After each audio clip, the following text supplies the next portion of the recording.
Hey everyone, welcome to SHIRO Show Live. It's Friday and I'm SaturnDave, and with me here is TraynoCo. How you doing? Doing all right, just hanging in there, doing well. Got my vaccine, so I'm very excited to, not suffer through COVID anymore. So that's great. I don't know if we're supposed to say that or not, right? People say no, never mind. It's cool. Gotcha. Oh YouTube yeah, is like that's right. We have to say the global pandemic or the global worldwide incident. event that is affecting millions of people, billions of people. Exactly. I guess This is like some Resident Evil stuff. Yeah.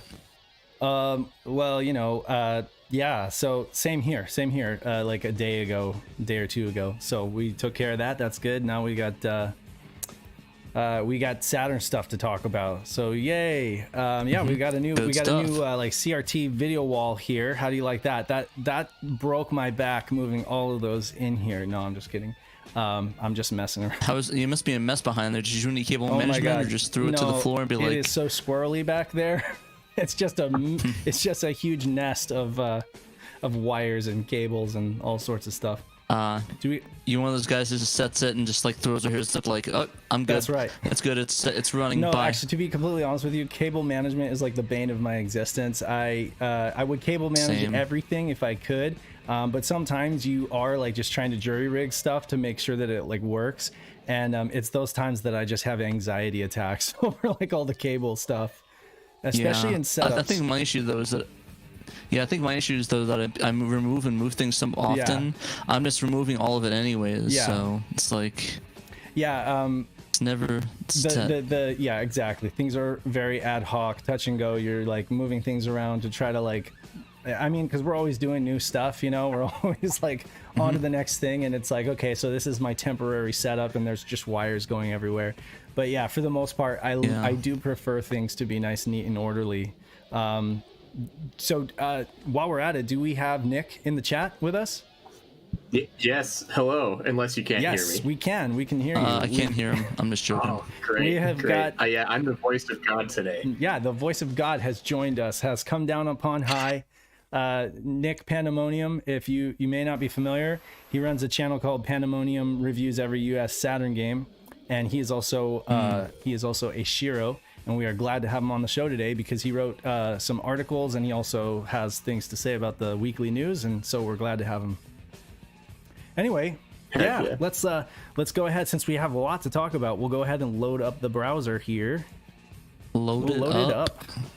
And gonna get the nice little pillar right there. There you go. So I guess we'll start the pillar of news, or whatever direction I'm facing. Yeah, it's this like, way. Yeah. So whatever the opposite direction there. The pillar of news. Is it this way? Yeah, you got it. Yeah, right there. That's the pillar. So yeah, Your hand is a lot has happened this week. Well, I think it seems like a lot has happened this week. Some weeks are slow, but this week we kicked it off last Sunday.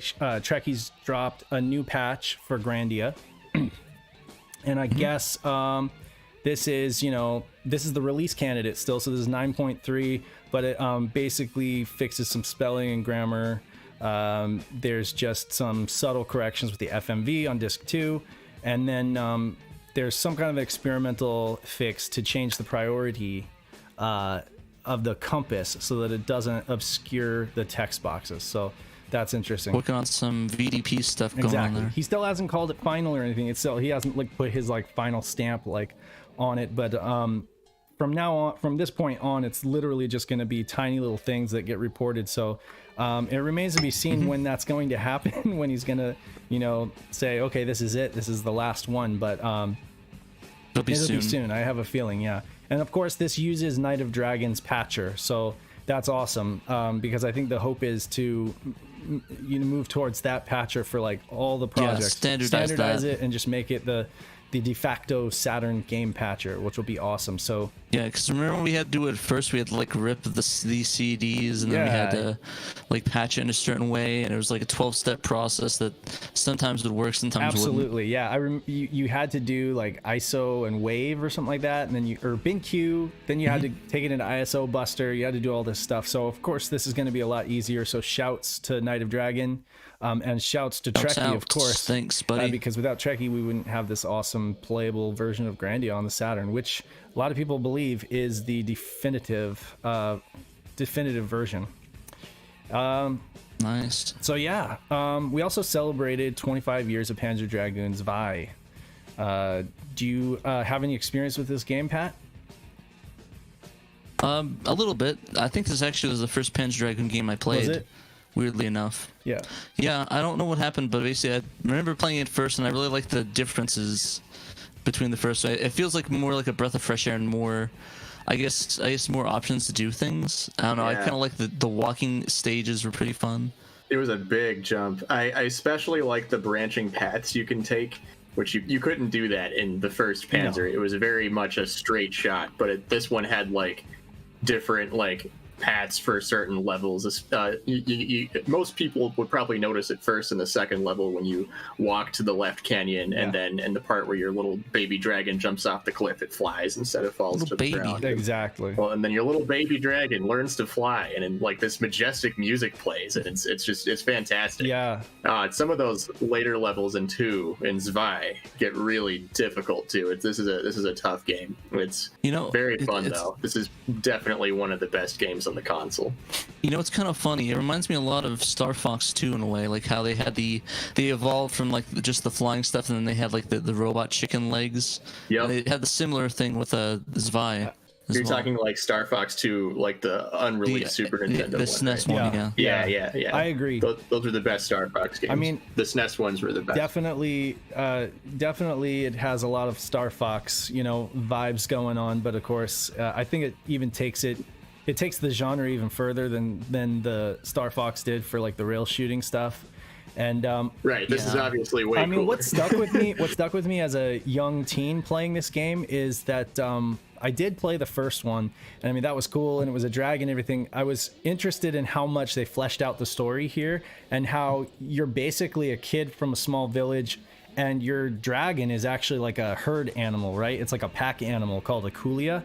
So it wasn't even. It was almost like a mutation, and it kind of like made me. It just kind of amazed me that okay, like more than just what we typically think of as a dragon could qualify as a dragon. Like these herd animals, which are kind of like lizard-looking llamas or something like that, end up morphing into dragons, and that he had like this thing in his throat, this bright light coming from his throat that he would like do his berserker attacks and stuff like that. It just had a profound effect on me when I was young, and it was just a candy for the eyes for sure. Oh yeah, big and time. the music by Yayoi giant- Iwachi was amazing too. I know Peter, our other SHIRO Peter, he really does prefer the orchestral soundtrack. He's a really big like Enya fan. He's really big into like orchestrated music and stuff like that. So I don't blame him. The first soundtrack is like, it's epic, and it's just you have it on data discs, right? You have the vinyl. The vinyl, yeah. I mean, it definitely. I have that one, and I have I actually had getting 2 variants. I got the original one that's by Datadisc, and then the remake soundtrack that's going to be by Limited Run Games. I got you. Yeah. So wow, that's cool. And I'm getting that signed by Sari Kobayashi, so that's pretty cool. Nice. That's awesome. Awesome. Well, I mean, moving down the list, so we've got a confirmation from Forever Entertainment that they're working on the remake, and that's going to be released in 2021. So that's a very exciting bit of news. Absolutely. In addition to the VR game, right? Which is Voyage Record. That's the one I'm really looking forward to. Voyage Record, like as a VR guy, that one should be fantastic, assuming it comes out at some point. I know they're making it. It's official. It's legit. So I don't think they have a release date or anything last time I checked, and it's still very much in development. Yeah. I used to wonder if I should pick up a VR headset for that one. Oh, dude. I thought you already had a VR headset. I don't, unfortunately. I keep meaning to get it, but I keep just upgrading my GPU instead. Nice. Take out a mortgage on a $3,000 GPU. No, the trick is to flip your old ones. Oh, nice. Well, There you yeah, go. and I see you're really good at that too. You know, I mean, hey, that's what you got that page for, right? You can reach out to tons of people and be like, "Who wants it?" You like got it sold like right away. Yeah, exactly.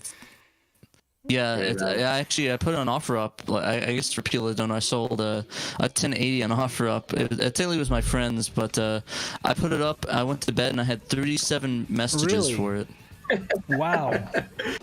yeah, the GPU market right It's now crazy. is nuts. It is. It's nuts. Yeah, I don't want to. I don't want to. I'm not going to say how much somebody paid for it, but it definitely was a little bit more than I put it up for. So that's all I'll say.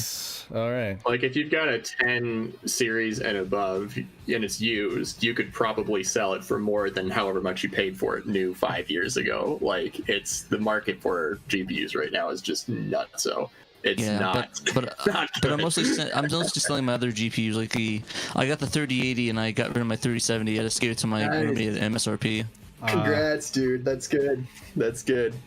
Yeah, and I'm actually probably gonna aim for that 3090. Now I'm thinking about it, but we'll see. Kind of resizing this window here. So yeah, I mean, coming back to Panzer Dragoon 2's vibe before we leave here. If you guys haven't played this game, you really must. It's been 25 years. You have no excuse. If you're a Saturn fan, I imagine you have at least burned a copy and played it. But some people argue it's the best one. It was developed in tandem with Saga, and it was made by a team of 20 individuals, very, very talented individuals that pushed the Saturn hardware we'll see. Its limits may be pushed even beyond this moving forward with homebrew development. It got pushed to something, but it definitely took advantage. Yeah. It took advantage of the double processor debugging thing that it blows my mind now after watching Nick's video that now that I think of any game that took advantage of both processors, they had to debug both processors. Which makes sense that it would probably be a first-party Sega team that had access to those like double Sophia setups, you know, like. Well, let's be honest. They probably got all the good stuff over like the third-party developers. They probably had all the tools and documentations, and they spoke the native language of it. So they had it easier for sure. A lot of the first-party devs had a much easier time with it. Just like you said, they had the tools, they had everything, and they certainly used them to their advantage in Zwei. Like this is absolutely a must-play. Yeah. So very much pushes the console and really shows off those creamy 3D graphics. The benchmark of engineering excellence, was it? Yes. Yep. That's the one. Tell us, Nick, then about this benchmark of engineering excellence and the recent speedrun records that have been smashed. This is an article by Nick. Yes. So, believe it or not, I wrote an article for the website, and even more surprising than that is there's a very small amount of people who do speedruns on Sega Saturn games. And, you know, not all are super popular amongst the speedrunning community. And in fact, the Saturn in general really isn't that popular for speedrunners. If you go look at Sonic R, for example, they're all using the GameCube version because I guess it's faster. Yeah. I haven't looked into why, but that's, I would assume that that's because it's speedier. But anyway, so Nights into Dreams and Sega Rally both had some world records broken for the Saturn, with the Nights runners mainly using the Saturn platform. Right. Starting off with Sega Rally, since that's kind of the order I wrote this in, there's a runner who goes by the all caps name Sega Rally. That's their name. I don't know why they named themselves after the game, but whatever. So they clearly really enjoy Sega Rally and set a nice. I figured it was a Daytona fan. I don't know how they. You think no, but nope. This guy likes Sega Rally, so they drove a nice clean 3 minutes 15 seconds flat and 0 milliseconds in championship mode, which is the standard gameplay mode in Sega Rally. That's a very good time. Yeah. Like if you were to play the game now, the top default time is 3:25. Yeah. And that's considered to be a challenge to beat. That's difficult to get to. Getting first place at all in Sega Rally Championship is by itself difficult for people new to the game. You have to be extremely precise, and you have to know the tracks and know each and every turn by heart. And this runner just does it beautifully. The video's in the article. You guys need to go watch it whenever you're able to, once you're done watching the SHIRO show here. Mm-hmm. And yeah, the 315, that's with one of the default cars, not the Lancia Stratos, which you unlock. The Stratos is a faster car, and getting a 315 in the Stratos would be itself a challenge. Looks like the Celica that he's using. Yep, that's what he's using. Driving in manual, of course. The Evo. Right. And then Nights into Dreams, that had a world record set. It's split into categories since there are Elliot and Claris, divisions. But the category that was broken recently was the all levels category. Right. That was the more standout world record because you play all the levels, and that particular record hasn't been broken in 2 years. So some guy who I'm assuming is new to the Night speedrunning community, maybe they've played it for a while. I didn't get a chance to really look into his history, but a guy by the name of Po Chillin played through all levels in 23 minutes and 0 seconds on March 18th. Cool. And he beat the world record by a mere 2 seconds. So this guy was grinding away just to shave off 2 seconds from the world record. I mean, that's how it is. I mean, I was actually watching a speedrunning video about F-Zero original records. It's pretty cool seeing all the, it's crazy because they had records that stood for 18 years that literally it was before I was born and was broken when I started college. It's pretty crazy. Wow. It's nuts. Yeah. People go to great lengths to beat many-year-old world records. Everybody should watch Summoning Salt. I'm sure most people have already heard of Summoning Salt, but that person... I think that's the one I was watching, actually. I've seen you post a lot from that guy. Oh, yeah. Great content. And then Claris and Elliot have different categories, and a user by the name of Fart Daily set world records for both of those as well. Very nice. If you're familiar with the game, Fart Daily. Yeah, shout out to Fart Daily. If you're familiar with the game, there are moments. Is that the other Metroid code? Instead of Justin Bailey, it's Fart Bailey. Fart Bailey. Yes, and then you get to play as the fart I don't know. Yeah, but. There are moments in the speedrun where they play as the children on foot instead of flying around as knights to get faster times. A very optimized speedrun at Knights. Also fun to watch if you're familiar with the game. And that's that. People speedrun Saturn games. So maybe they'll start doing it more. Yeah, and I think I think Dave and I were talking about that, and he said he's more a fan of the score attack records, and I'm more of a fan of the. I mean, I like the speedrunning, but I love the score attacks too.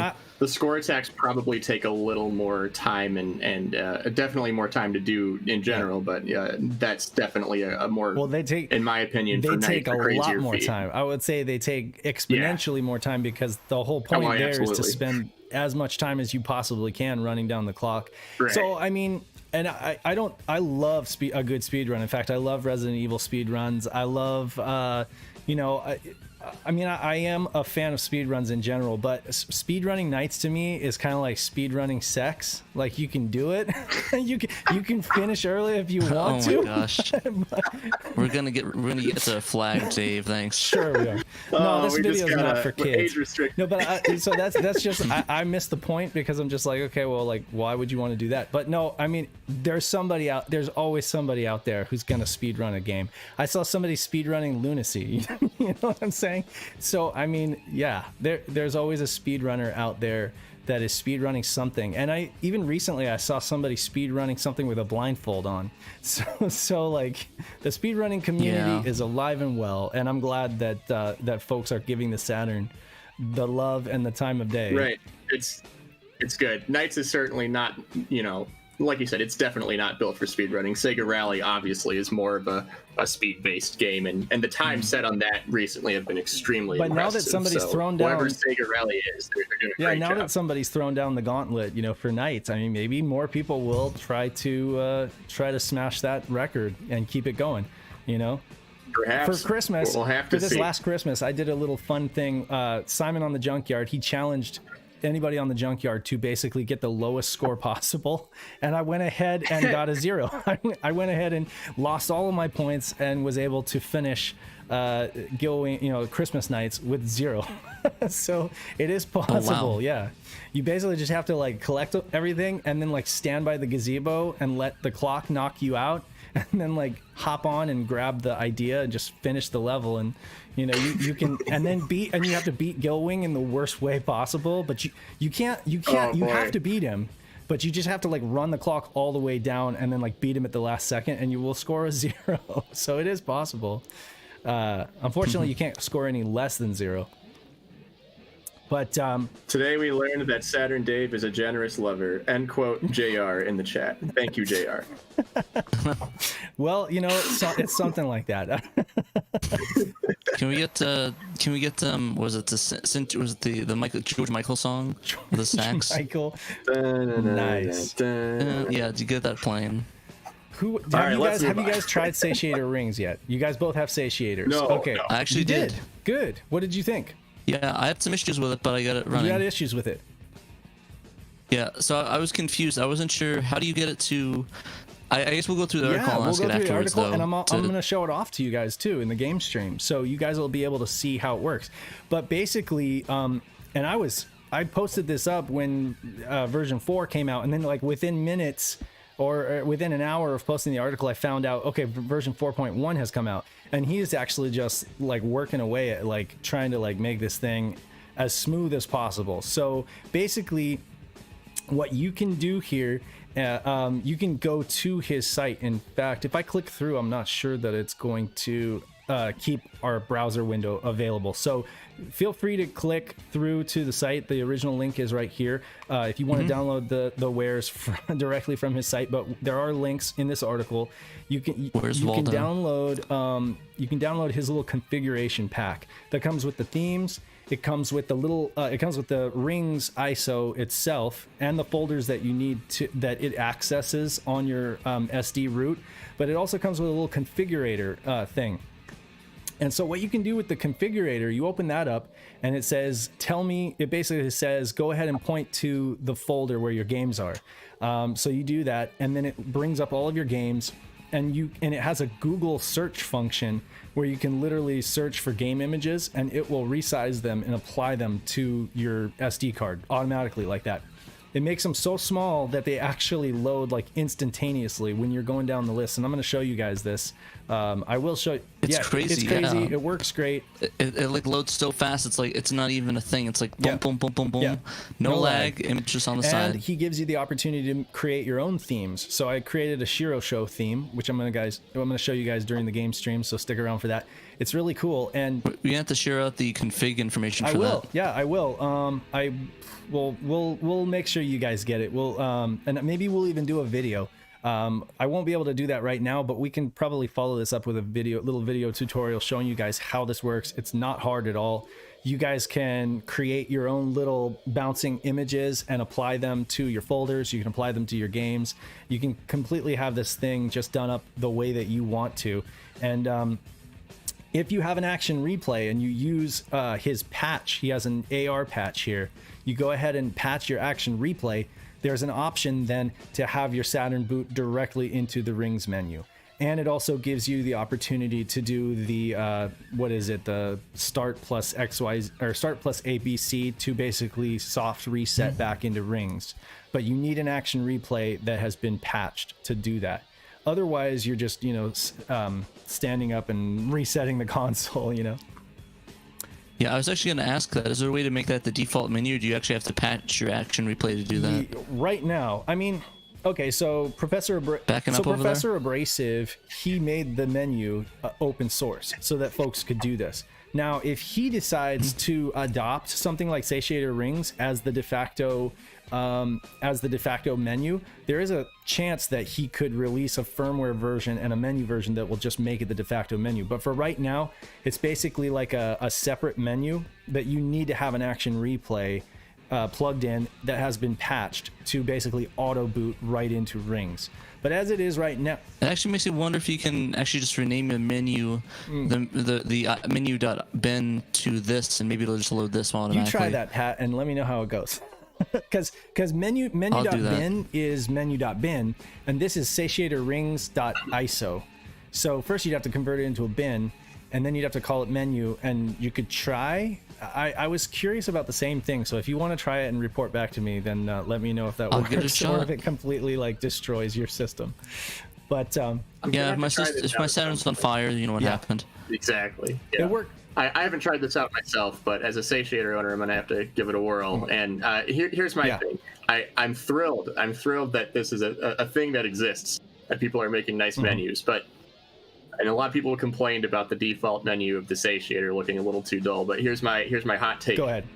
I don't care about what the menu looks like. Sure. I just wanna play the games. But super giant amount of credit to the person who made Satiator Rings, because it does look super slick and it does spiff up the presentation of your satiator on boot. There are some quality improvements of life though that I will go over that I do think it gives it a little bit of an edge. I definitely hear. Ooh, okay. So like Rhea, the Rhea menu is. So it's not just cosmetic. There are some actual cool things that it does that I'm going to show you during our game stream that I think are a good argument for going ahead and putting it on. And you know what? It doesn't cost you anything because you could still run, like I'm running the regular satiator menu right now, but if I so choose, I can change my experience over to rings just like that. And then, you know, you've got that experience. And there are a couple of things that I'm going to show you guys, but moving on because we got, you know, it's, we got like a half hour left for the news and we've got some things to talk about. So this is like a half-hour conversation right here. Peter, so Peter, he does these posts called Best of Saturn, hashtag Best of Saturn, and they're phenomenally, they are really, really successful in getting the community talking. It's just amazing. And I wanted to put something on the website talking about it a little bit. Yeah, okay, so basically this was Peter's original post to Twitter, just some screenshots and, you know, just hinting at the fact that, you know, basically a build is out there, you know. Ooh, okay, didn't mean to, it's out there.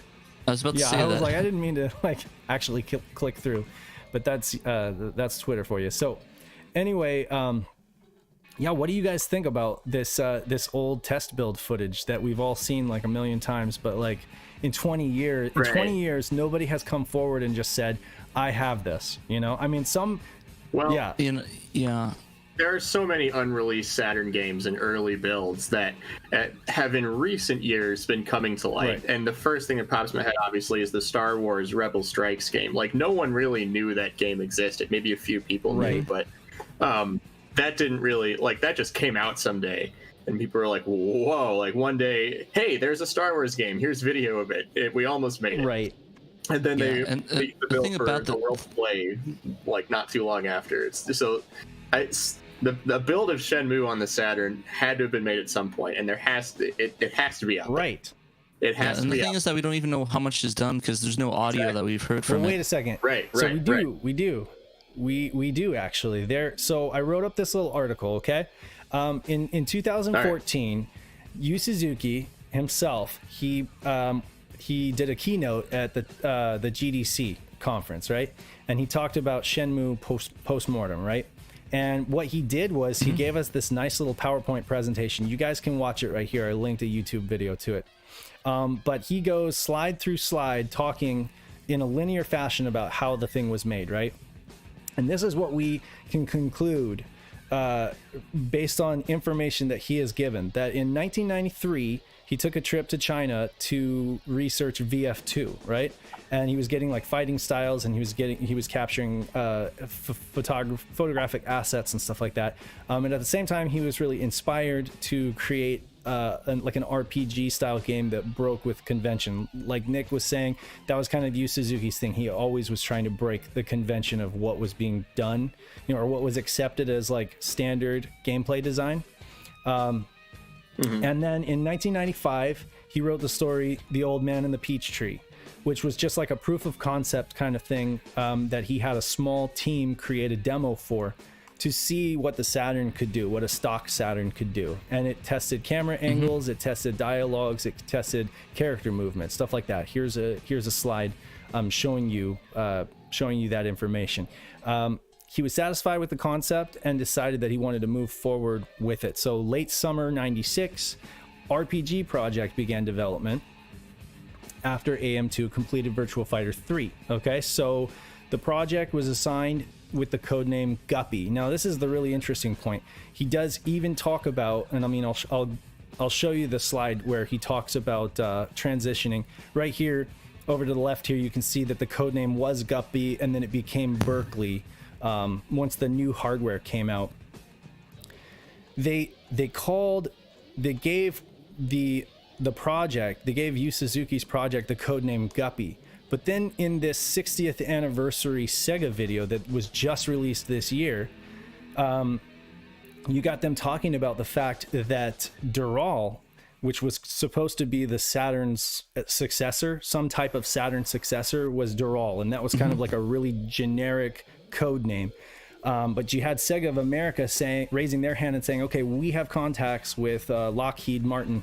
We would like to, or what was it, 3D real 3D Labs or something like that. I forget. 3D effects, I think. Yeah, so they over in America, they're doing their own thing, and they're like trying to bid for this expansion hardware, and they called it Black Belt. And it's all in this video. You can just turn on captions and watch the whole thing. Whereas in Japan, they're like, okay, so we're going to try to work on our version of the hardware, and they called it Guppy. So the hardware was called Guppy, but also the project was called Guppy, which leads me to conclude, and again, I am extrapolating here, so feel free to tell me that I'm totally wrong, but if Yu Suzuki is calling his project Guppy and the hardware is also called Guppy, it sounds like they're basically married to each other. Like this is the software that would run on this hardware in a demo situation to prove that this is, going to be the move forward. You know what conclusion it leads me to, Dave? Sega was an absolute mess Sega during was the a 90s. Sega was a mess. Like that, they had two different divisions making a successor to one console, and they didn't let anybody in on anything about it. Well, okay, so you're absolutely right. We all know that Sega was supporting like multiple consoles, and they were just poorly managed. And to be honest, they were managed on two different sides, and so it was like constant disagreement and stuff like that. But what we do know is Okayasu, who was one of the developers and hardware engineers, said that the team had already remade the game once in order to run on a Saturn that had been specifically expanded with an acceleration board. That is cited from, let's see here, from this article right here, Phantom Riverstone, where they had Suzuki and Okayasu in the studio answering questions about Saturn, and they talk about all the same stuff we're talking about here. Shenmue on Saturn, and basically Suzuki goes on record saying that it ran good for a Saturn, but at this stage they're talking about the expanded hardware, and Okayasu basically says that yes, it had to run on a Saturn that was expanded with an acceleration board. Now we've all heard from like old magazine articles and like murmurings about 64X, or Saturn 2, or and wondering like what that acceleration board might be. This is what I think it is. Because at this point it wasn't Katana yet. It was like it was basically the second build that they did, the second remake. So the first remake, and it wasn't like you're saying it wasn't the Dreamcast. It wasn't the Dreamcast yet. It wasn't the Dream because PlayStation was still viable, and PlayStation 2 wouldn't be released for years to come. So at this point it was like, they wanted to continue to compete with PlayStation, and they thought the way forward before Bernie said that the Saturn wasn't our future. I'm sure they were thinking the way forward was just to try to like push the Saturn a little farther, and then it would definitely remain competitive with what PlayStation was putting out. And so Yu Suzuki did go on record saying that the game ran good, and he even said, now if we come down here, this is his trip to China. He's gathering assets, he's gathering cultural references and stuff like that, things that he wants to put into the game. He's stealing Shenmue trees. It blows up into it blows up into an 11 chapter game. He's got artwork for each chapter, and he says, he in that article he also says that everyone on the AM2 team received a disc copy of that build, along with music, orchestral music that had been recorded months earlier, okay? And then he says that development on the extended Saturn hardware takes the story all the way up to Guilin and performs pretty well for a Saturn. It was at this point that fourth quarter 1997 that he's informed of the Katana hardware, or like the move to Katana. So basically they had to scrap everything and start rebuilding the game on the Katana hardware, and that's when it becomes Project Berkeley right here. And instead of Virtua Fighter RPG Akira Story, it becomes Shenmue Chapter 1 Yokosuka. So you got the first build, which was just the proof of concept, Old Man and the Peach Tree. You got the second build, which is the Guppy project, for the extended hardware, which is also, according to Sega's 60th anniversary hardware video, also called Guppy, the Sega of Japan's version of the hardware. And then again, the US's version was called Black Belt, but it never saw the light of day because nothing the US did during this time really got greenlit. And then Project Berkeley was the third build, which we all know as Shenmue. And then I was corrected by people on Twitter. I thought that this footage was exclusively rolled out as a part of the Xbox, the Xbox release. But it actually turns out all the PAL folks who experienced it on the Dreamcast say that, yeah, it was included in the Dreamcast version as well. That's my, Shenmue 2, right? Again, and that's my ignorance because I experienced it I had a copy on Dreamcast, but I never finished that version. And I ended up selling it, and I actually experienced it on the Xbox, and that's where I saw this footage from. So I just assumed that this footage came from the Xbox version, which got me thinking, okay, Microsoft must have had access to that build.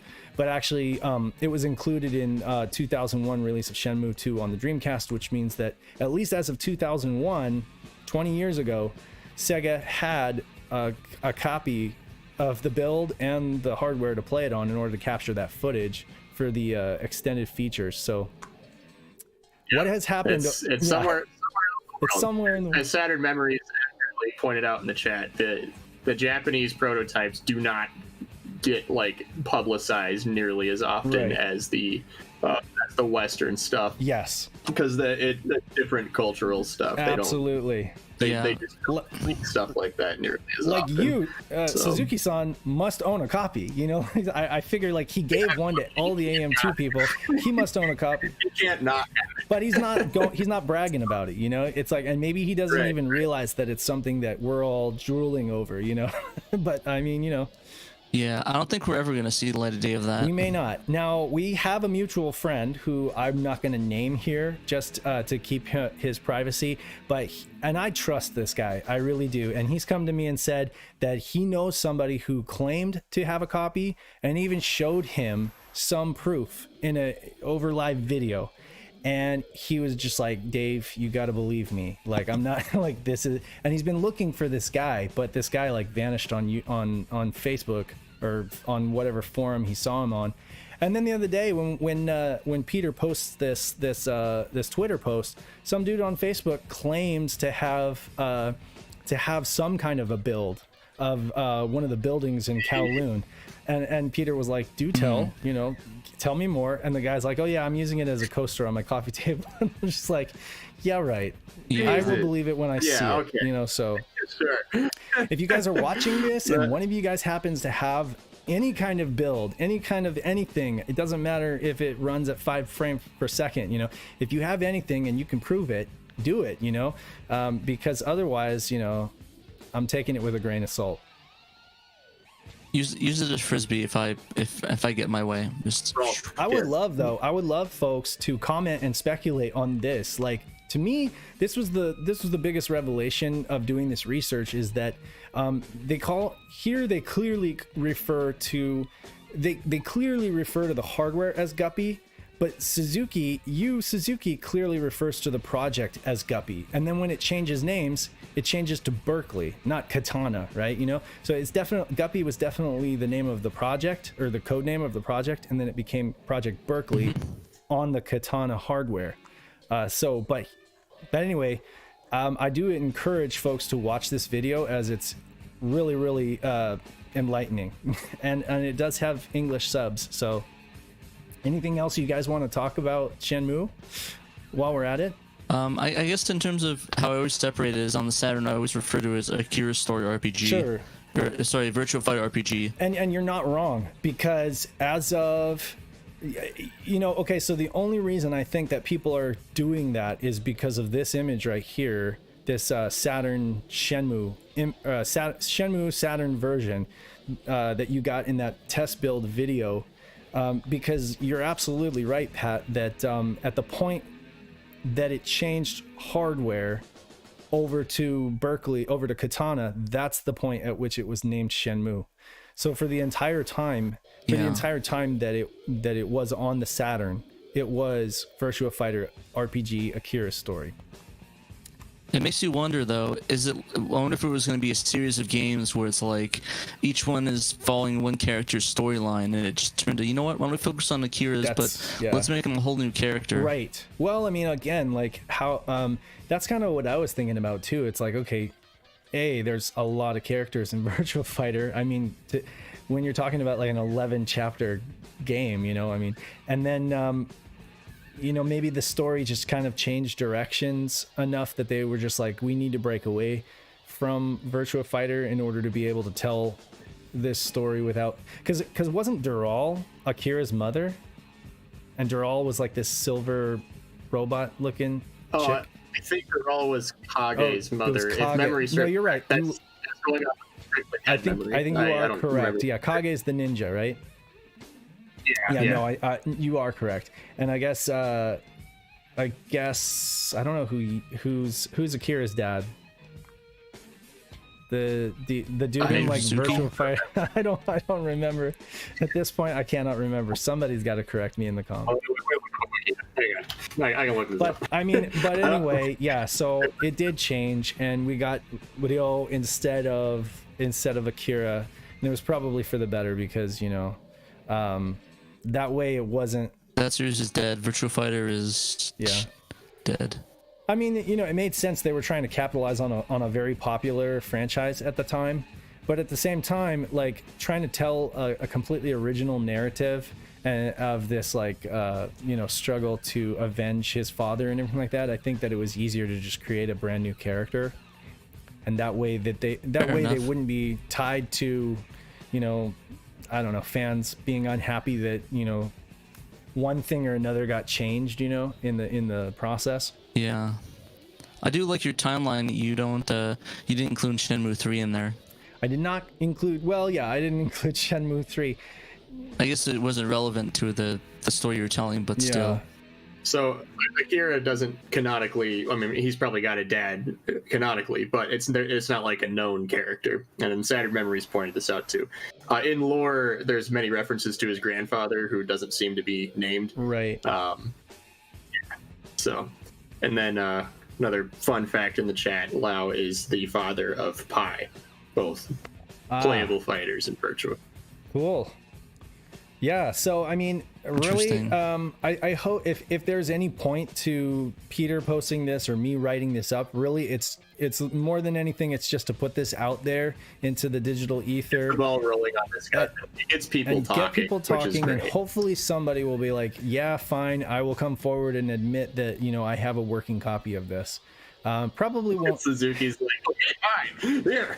Yeah, I know. Like, I mean, and that's the thing is, if it, you know, I don't have the balls to approach somebody like you, Suzuki, right now and be like, you know, if I have one question to ask the guy, it's not going to be like, hey, can you please share your copy of, you know, I mean, I don't want to be that guy. Let me tell you how to use it. Yeah. More than likely, he's gonna ask, why do you want to play this broken build that's like one area that crashes every 5 minutes? You know, but it's not though. It's not one area. It's like if you've watched the video. Sorry, I keep scrolling. If you watch the original video, you've got Yu's backyard, or sorry, you've got Ryo's backyard. You've got the Kowloon apartments. You've got the fight with the dude, the son. I forget what his name is. You know, the son with the gray business suit on. He's like a salary man, but he knows karate. He knows you know, all sorts of karate. You've got the chick. Now I'm forgetting all their names, but the chick at the temple. And my thing is, would it even run on a stock Saturn? It likely wouldn't. It likely wouldn't. I can't imagine that it would. And you'd need this hardware that is like completely proprietary. That nobody knows about. So even if we got a build, it's like, how are we going to be able to play it? Even Suzuki said that nothing from the Old Man and the Peach Tree build was even intended to be preserved. So that, like, they made no effort to preserve that, at least that he knows of. So I mean, unless somebody from that very small team that made that little test build happened to keep a disc and it's not rotted by now, I mean, that's the only thing that I imagine would actually run on a stock Saturn, because that's the whole point of it. It was to test those kinds of things. But then when they were greenlit to start the project, they really needed something for this new hardware expansion to be able to like show it off and demo it. And I think that Yu was Suzuki-san was like their number one guy. He was their go-to for that kind of stuff. I mean, even for the pack-in game Virtua Fighter, it's, you know, he got the ball rolling with when it came to software for whatever new hardware. So it makes sense that they would go to him and say, hey, we want this project to be like the thing that we showcase on this new hardware.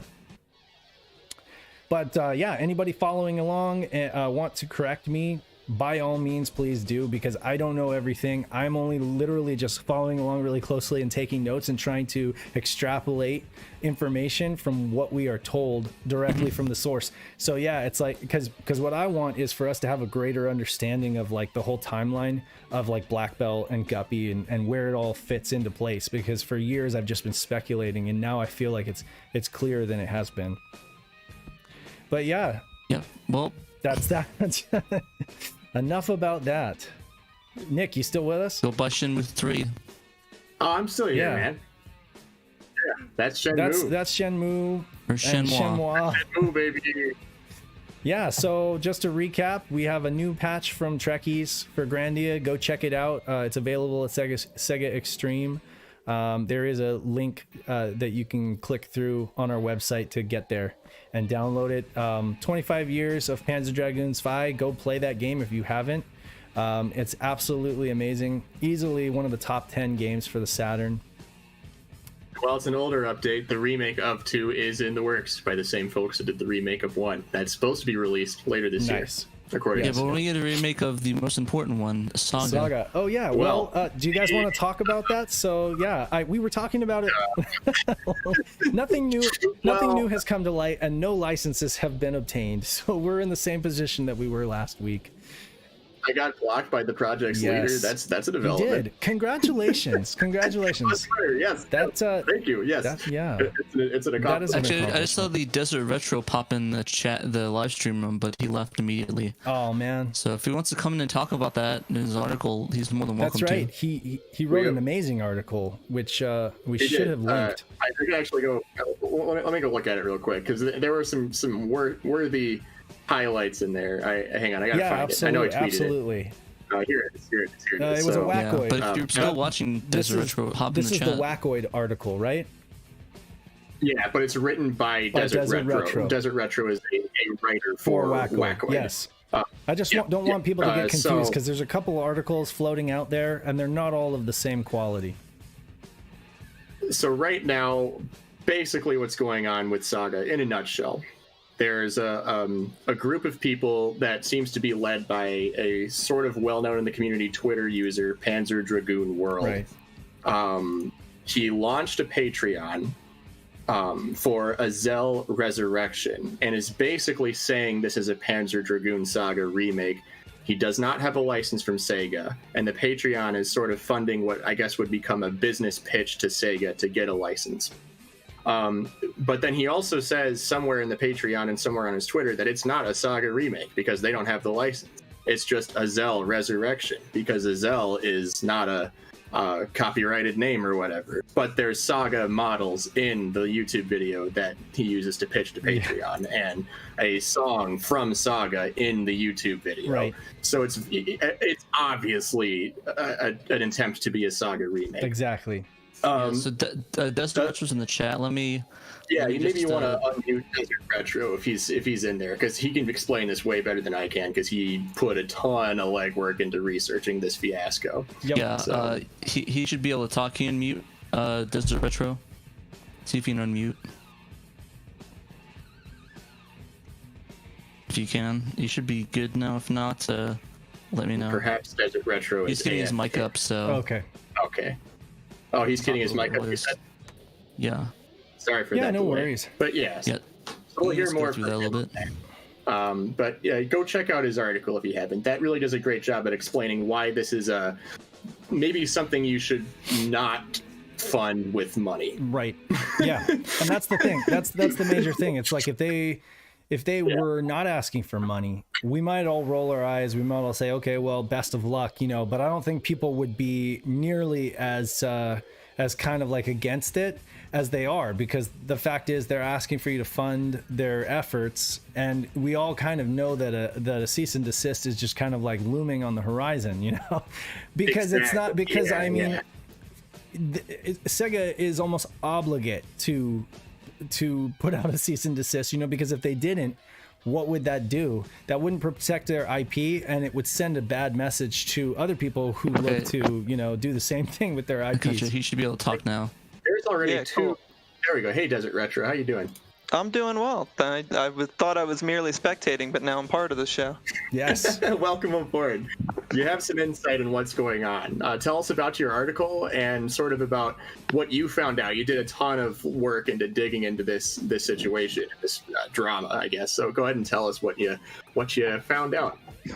I do think that drama is the fairest way to put it, since it's certainly not news.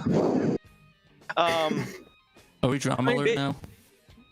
Basically, if you look through it, and honestly, I did try to be as generous as possible when anything that I couldn't distinctly prove. And I mean, Nick, you know, I sent you some things via DM where it's just like that stuff I couldn't print, which is even more salacious. Yeah. But I mean, basically, the guy wanted to generate interest in a Panzer Dragoon Saga remake, and to do so, he, you know, without to mince words, he paid an artist to make some fake concept art, leaked it on 4chan, and then, you know, in I guess either retaliation or jealousy of Wildman developing an actual game, they decided to, or maybe they had this in the works for a while, but they decided to basically make a fake game.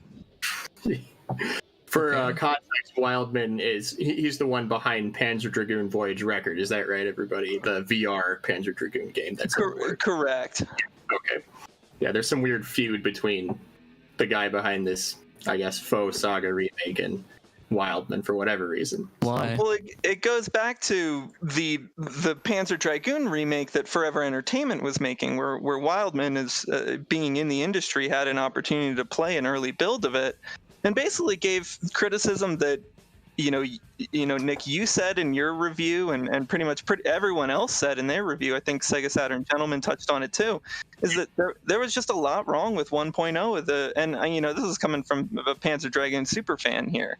And Wildman, it's like 3-6 months before the game even was released, was like, hey, you know, there's some issues here. Guy didn't take too kindly to that, I guess. You know, anything that isn't immediate deference to Panzer Dragoon is insulting to the fandom. So, you know, that's basically where it started from. Yeah, it's really bad to get on that mentality, because we need to, as much as we do need to support a lot, we need to like support some of these releases. We have to also be real with it and point out when it has problems to make it even better than before. I mean everyone knows the Cyberpunk situation, so like the current state of Panzer Dragoon remake, it's certainly gotten much better than when it launched about a year ago now. Oh, it's already a year ago. Yeah. So, but they've answered the fans' critiques and requests, and have implemented a lot of that into the newer, updated versions of Panzer Dragoon remakes. But yeah, but getting all bent out of shape for making critiques of a Panzer Dragoon remake that were genuine critiques is not healthy. I can honestly say, as an artist, that having somebody critique your work and give you constructive criticism that tends to slant negatively, or basically tell you like, this is good, but you need to do more, you know, it's a hard thing to take, and oftentimes it's met with defensiveness, and you know, I myself have, you know, oftentimes kind of pushed back and even made excuses. But I guarantee you that every single time that I have listened to someone else's criticism, taken it to heart and incorporated it in my work, it's always ended up making the work better in the end. I don't think that listening to criticism has ever made my artwork worse. If anything, it's always made it better. And it's always one of those processes where I kind of push back, and then I think about it some more, and I say, no, you know what, they're right. And I just need to kind of, so I think that it's good that fans have high standards. I think that it's good that they expect something from the franchise, and that they let the developers know, and that the developers listen to that and take it to heart. because that's what makes a good game. They just kind of rushed. Absolutely. They kind of rushed that release though, right at the beginning of the beginning of the C word. You know. Yes. The word that YouTube doesn't like. That he shall not be named. But yeah, no, they kind of rushed it at the beginning there, maybe as a treat to help The C virus. cheer people up or something like that, or give them something to do in isolation. But yeah, so the subsequent patches have been good and helped improve it quite a bit. Right. Yeah. You know, graphically, it's still. I still think it looks like a PS3 game. Yeah. But Yeah. I cannot disagree with you. They fixed the controls, which is my biggest issue. And I recently got the PC remake on a sale because I wanted to see what the mouse controls were like. That was maybe I should have had a better reason for buying it, but I didn't. And I did enjoy the mouse controls. I don't know if that's very popular among people who played Panzer Dragoon remake, but Fair enough. yeah. Anyway, Desert Retro. Is there anything else you needed to wanted to talk about in regards to the this project from Panzer Dragoon World? Well, I guess I'd just like to reiterate at the end of my article, which is that I'm not going to tell anyone how to spend their money, but that's not how I would spend my money. Yeah. Yeah, especially with a company that's already done 2 versions of or one game and have another game in the works, and may as well might be doing another one of it, and you'd probably guess what the next one is, right? Right. So it's like what are the it's like, oh, okay, cool. We already give the rights to these guys, so it's like okay. Now if they Like, there's I will 2 support Forever Entertainment. yes. Right. Yeah, support the guys who have permission, you know? Support the guys who are actually like working with Sega.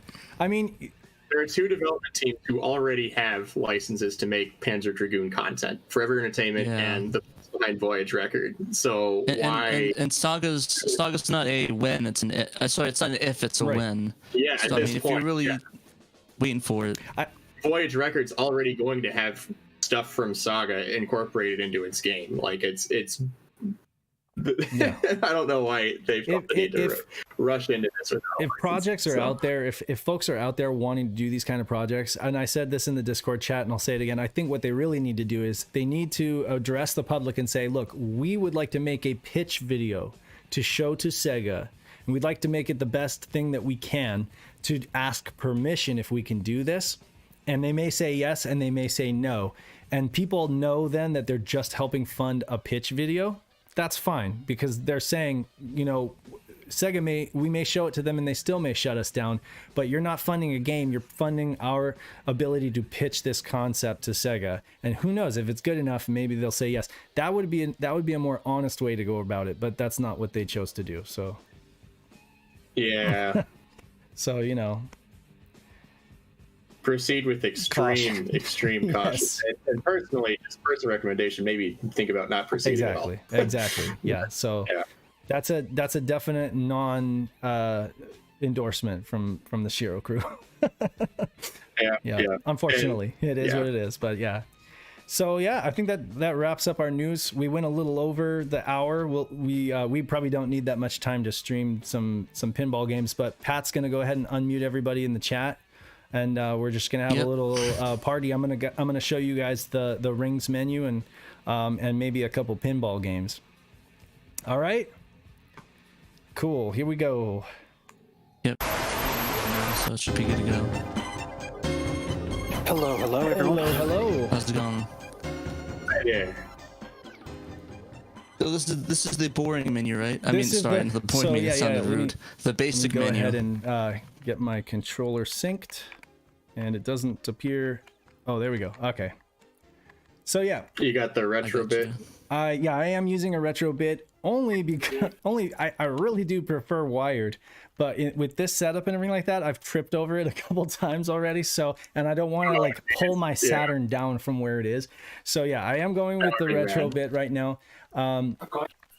When you get rings installed on your satiator, this is kind of what it looks like in the satiator menu. You got your Saturn folder, your tools folder, and then you got the Saturn rings assets folder, and then the ISO itself.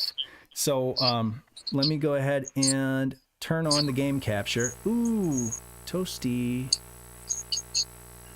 I saw G. Jensen's suggested you should play Resident Evil. This is really... Oh, here, I'm going to mute you real quick, Yeah, James. You're talking over. Sorry about that. Hold on just a second Just while real I quick. kind of tweak the audio, which sounds Gotcha. really bad on the game capture. Yeah, Jay Jensen said you should play Resident Evil considering it's the 25th anniversary. Negative 10 dB. I'd be down for doing that. I might have to do that. It's a good game. Also, Yeah, it's really good. yeah, Sorry, guys. good stuff. Like I've got a buzz coming through. Yeah, I don't know. I get a buzz on my stuff too. I don't know what's up with that. It's probably that my line input is I need to configure my sound. Hold on a second. I'm just gonna go into my sound driver and get the line input. Where is it? If I Pat's gonna freeze for a second here. I need to open up sound and make sure. Oh man, I want to freeze in a cool position. Yeah, I need to make sure that my line in, the level, is set to, so there you go, folks. The level of my line in is supposed to be set to negative 20, but for some reason, when I plugged in the cord, it just Windows decided to crank it back up to 100, so that's what happened. Like, let's put it So to now 100. it's gonna be fine. Okay, so we're gonna launch Rings here, and I do encourage folks to at least download it and give it a shot. Did you catch that? I like that start. That looks nice. So I got our little SHIRO show logo here bouncing up and down. Oh, look at that. So That's delightful. here's what I will show you. So I made this little, I went ahead and used their configurator that they include for you to go ahead and color my user interface pink. And I'll show you. This is what it allows you to do. So it says Satiator Rings version 4.1. You can look at your console information. It will tell you the date and time. It'll tell you if there's like a cartridge inserted. When I had the memory backup memory cart in there, it'll say what kind of cartridge you have. Let's see here. It'll tell you your satiator information, like the exact firmware revision, the bootloader version, and I guess I have serial number 105 is the number satiator that I have. And then let's see here. You can come over here and go options. You can change from text and image to just text only. You can change the default category to like favorites, your history. It'll show like what is in your recent history or just standard. You can crank up the audio volume really high or you can crank it down low.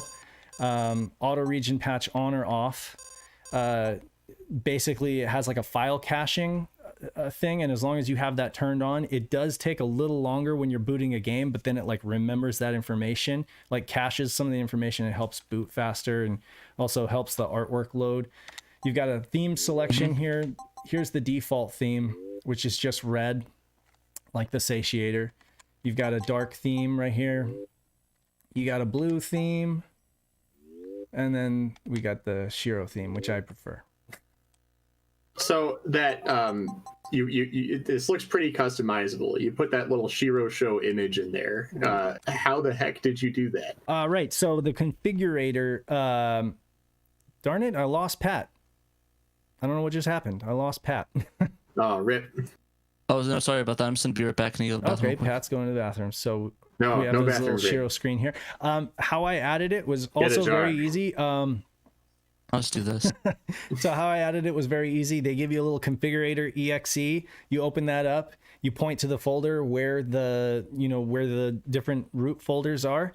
And then when you select a folder like Saturn or you select a folder like Tools, on the right hand, there's a little icon and it says add image. You create an image on your desktop, whatever you want the image to be. It just has to be a perfect square.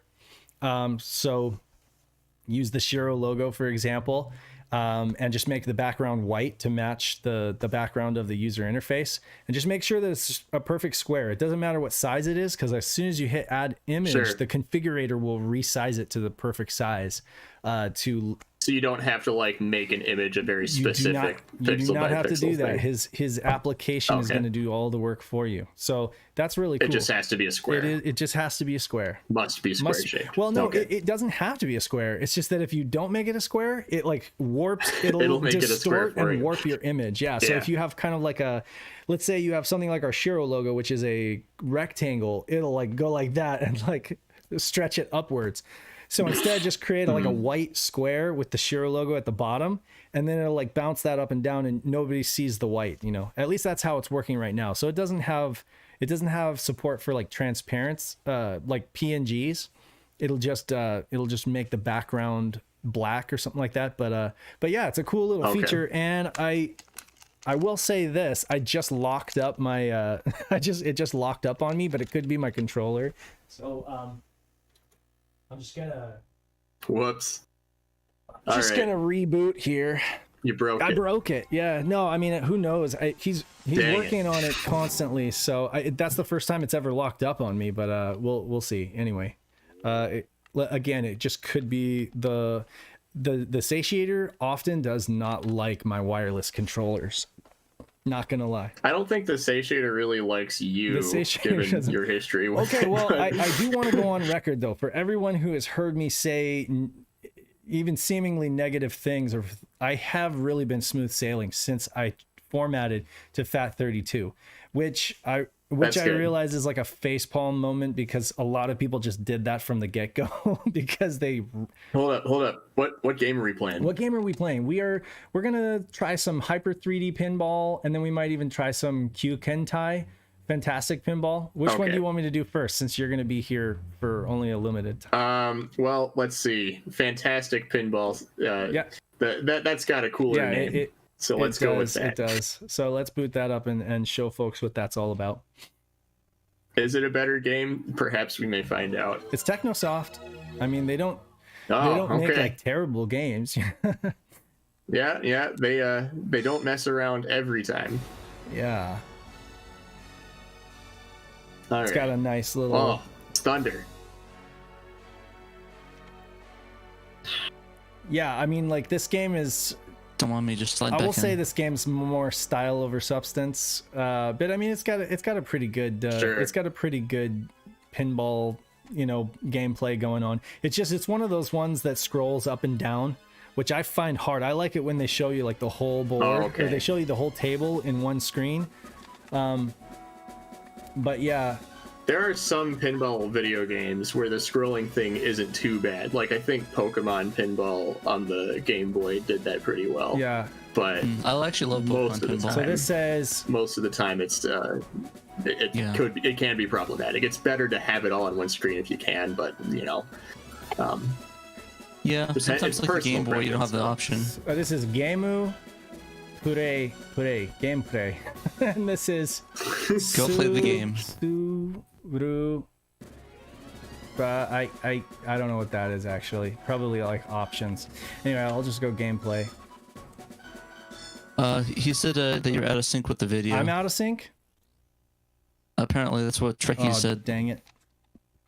Well, Oh, I well. can stop I streaming gotta- and start again. I could definitely do that. It won't because I left it open. So hold on a second. I'll try again. Here goes. I'll just hit stop streaming.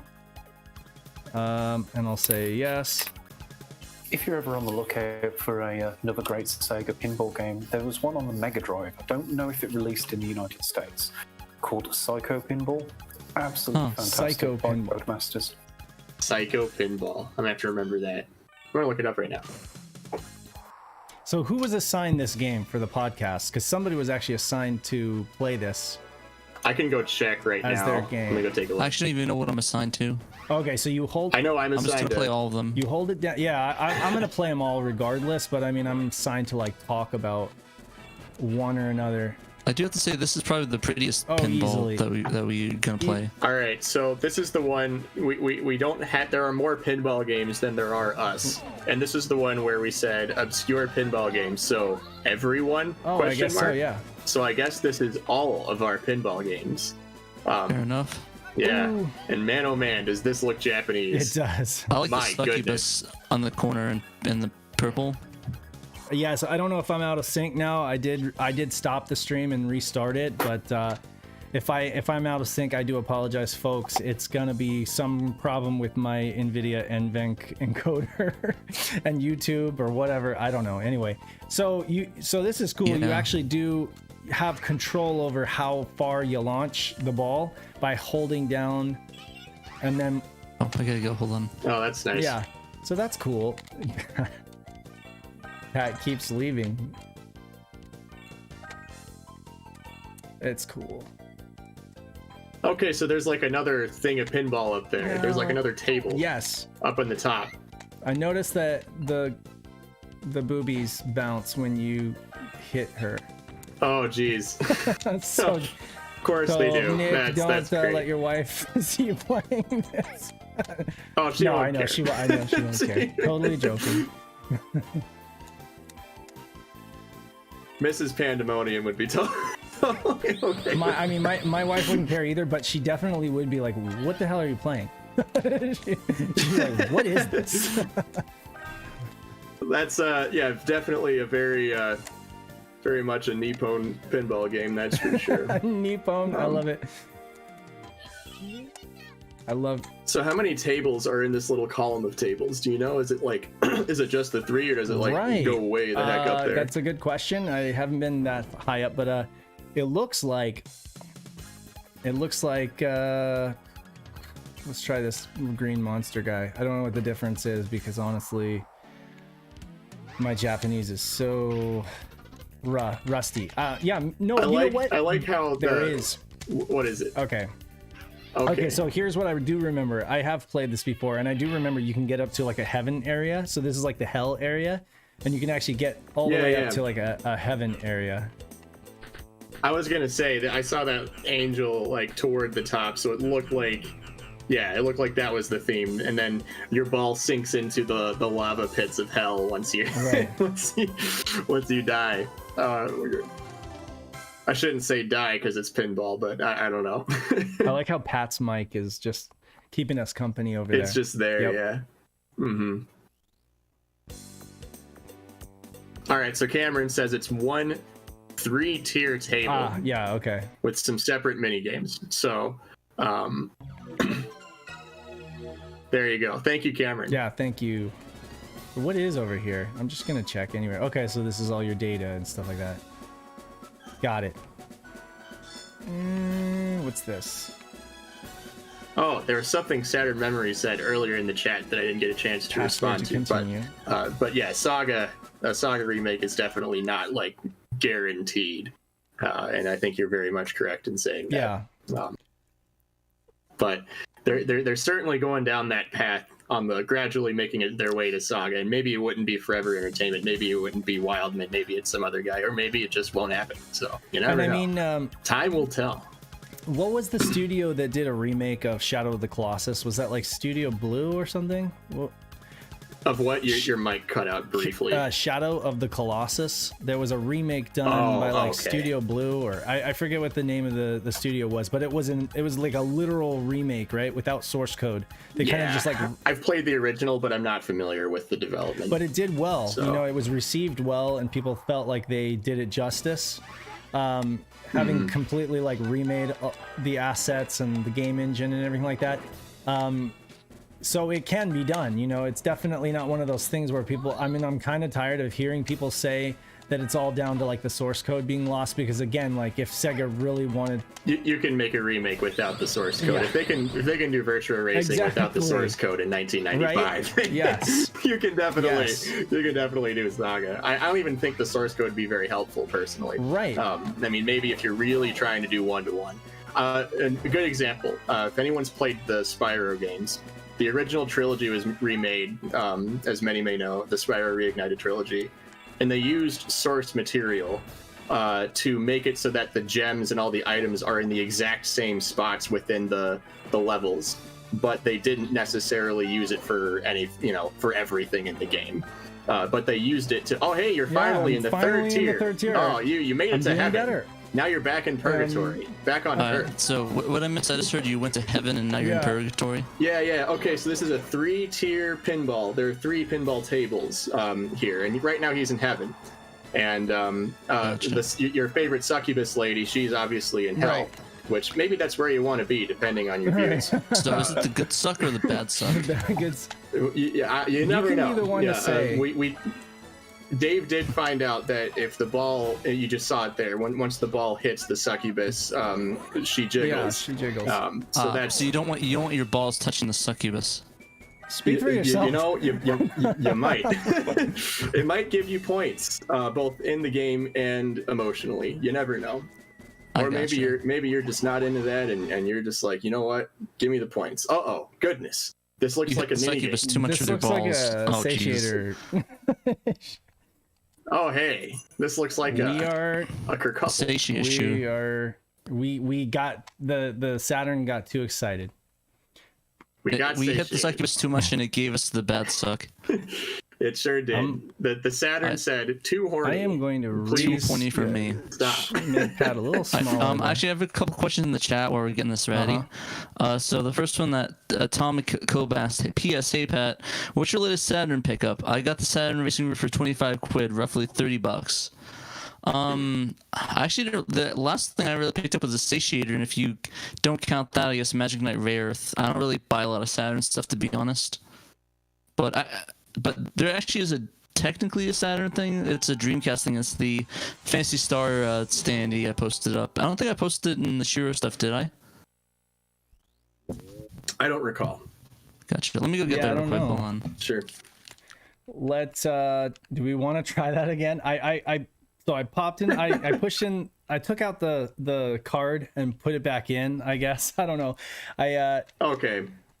Perhaps that would help. I don't know. I know that there are some games that with the satiator, certain things within a very few amount of games do not vibe to be truthful, I've been messing around with the whole rings thing lately and like writing and rewriting stuff to the card, so maybe I borked it. Might also that looks snazzy. But that is awesome.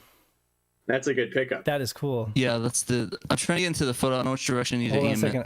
Go a little more to your left. I'll move back to the new. Good. Look at that. Nice. It's a little standee. Yeah, it's a standee from the game. I picked it up for like something. Yeah, that's awesome. But yeah, if you don't count that, then I got this little figure of Sakura-san from Japan. Oh hell yeah! Yeah, that's about it. Nice. All right, what game are we playing? We'll try again. Try and help pinball We'll try again.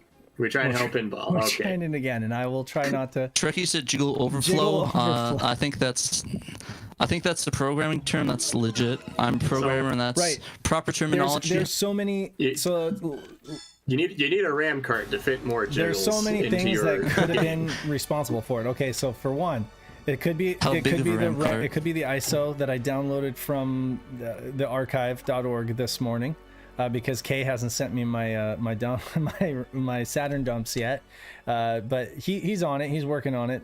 So I downloaded that from it was like a bunch of redumps, on the archive. I unzipped it directly to the card. Maybe that's a no-no. Maybe you should like unzip it to the desktop first and then copy it to the card. It should be fine. fine. You have to unzip it before you can hit the jiggle with your balls. Factor. But no, again, I have no idea. I'm just saying, like, I wasn't expecting a lockup like that. That's the first lockup I've had, like. Yeah, it's funny. I was actually recording video footage for a certain game. I'm not gonna say what for now because of NDA stuff. But I kept every time I was playing the game, it would lock the music up like it was skipping a CD. It's like, okay, that's fine. So that was fun. Nice. But yeah, luckily I don't need the music for that, so hopefully it'll be fine. Another thing somebody posted is Stuart Stapleton said the Mr. Core is coming along quickly. They posted the video today of it booting to the BIOS and music player with graphics all running smoothly. So that's a good sign. Really, the Saturn Mr. Core? Sploosh, back in the lava. Yeah. Wow. That's a big update. It's pretty cool. So I'm pretty excited to to get that going. I wonder how far they can get with that that's- on the Aren't you a architecture. Mr. Guy, Pat? I am a The Mister. They call me Mr. Mr. Pat. Like besides Smoke Monster, Pat's like the biggest proponent of the darn thing that I know. Yeah. He's been. I'm not as cool as Smoke Monster, though. He has a cool No, voice no. like that. He has a better voice You know than what? I do, You're and cooler. he's got In cool my book, you're backgrounds. cooler than Smoke Monster. And Hey, I just we noticed locked there's up again. little skeleton We dudes. just locked up again. There was little skeleton dudes playing the guitar. Yeah. The jiggle factor is too much for this game to You handle. know, it, All right, maybe it's time for Hyper 3D it's time Pinball for me then. to reformat my SD card. Format the game. Yeah, and again, like I can't do like the 3-finger. The 3-finger method with the succubus to get the balls. God, Pat, seriously, you had to go there, didn't you? No, Smoke Monsters is cool, Oh, but God. Pat, you're something else. That's the best compliment Dave could give me. Pat's all the Compared smoke to monster I need. Yikes. Oh God, I don't want to even think about that. Yikes. Smoke monsters suck. Never mind. What? What the heck?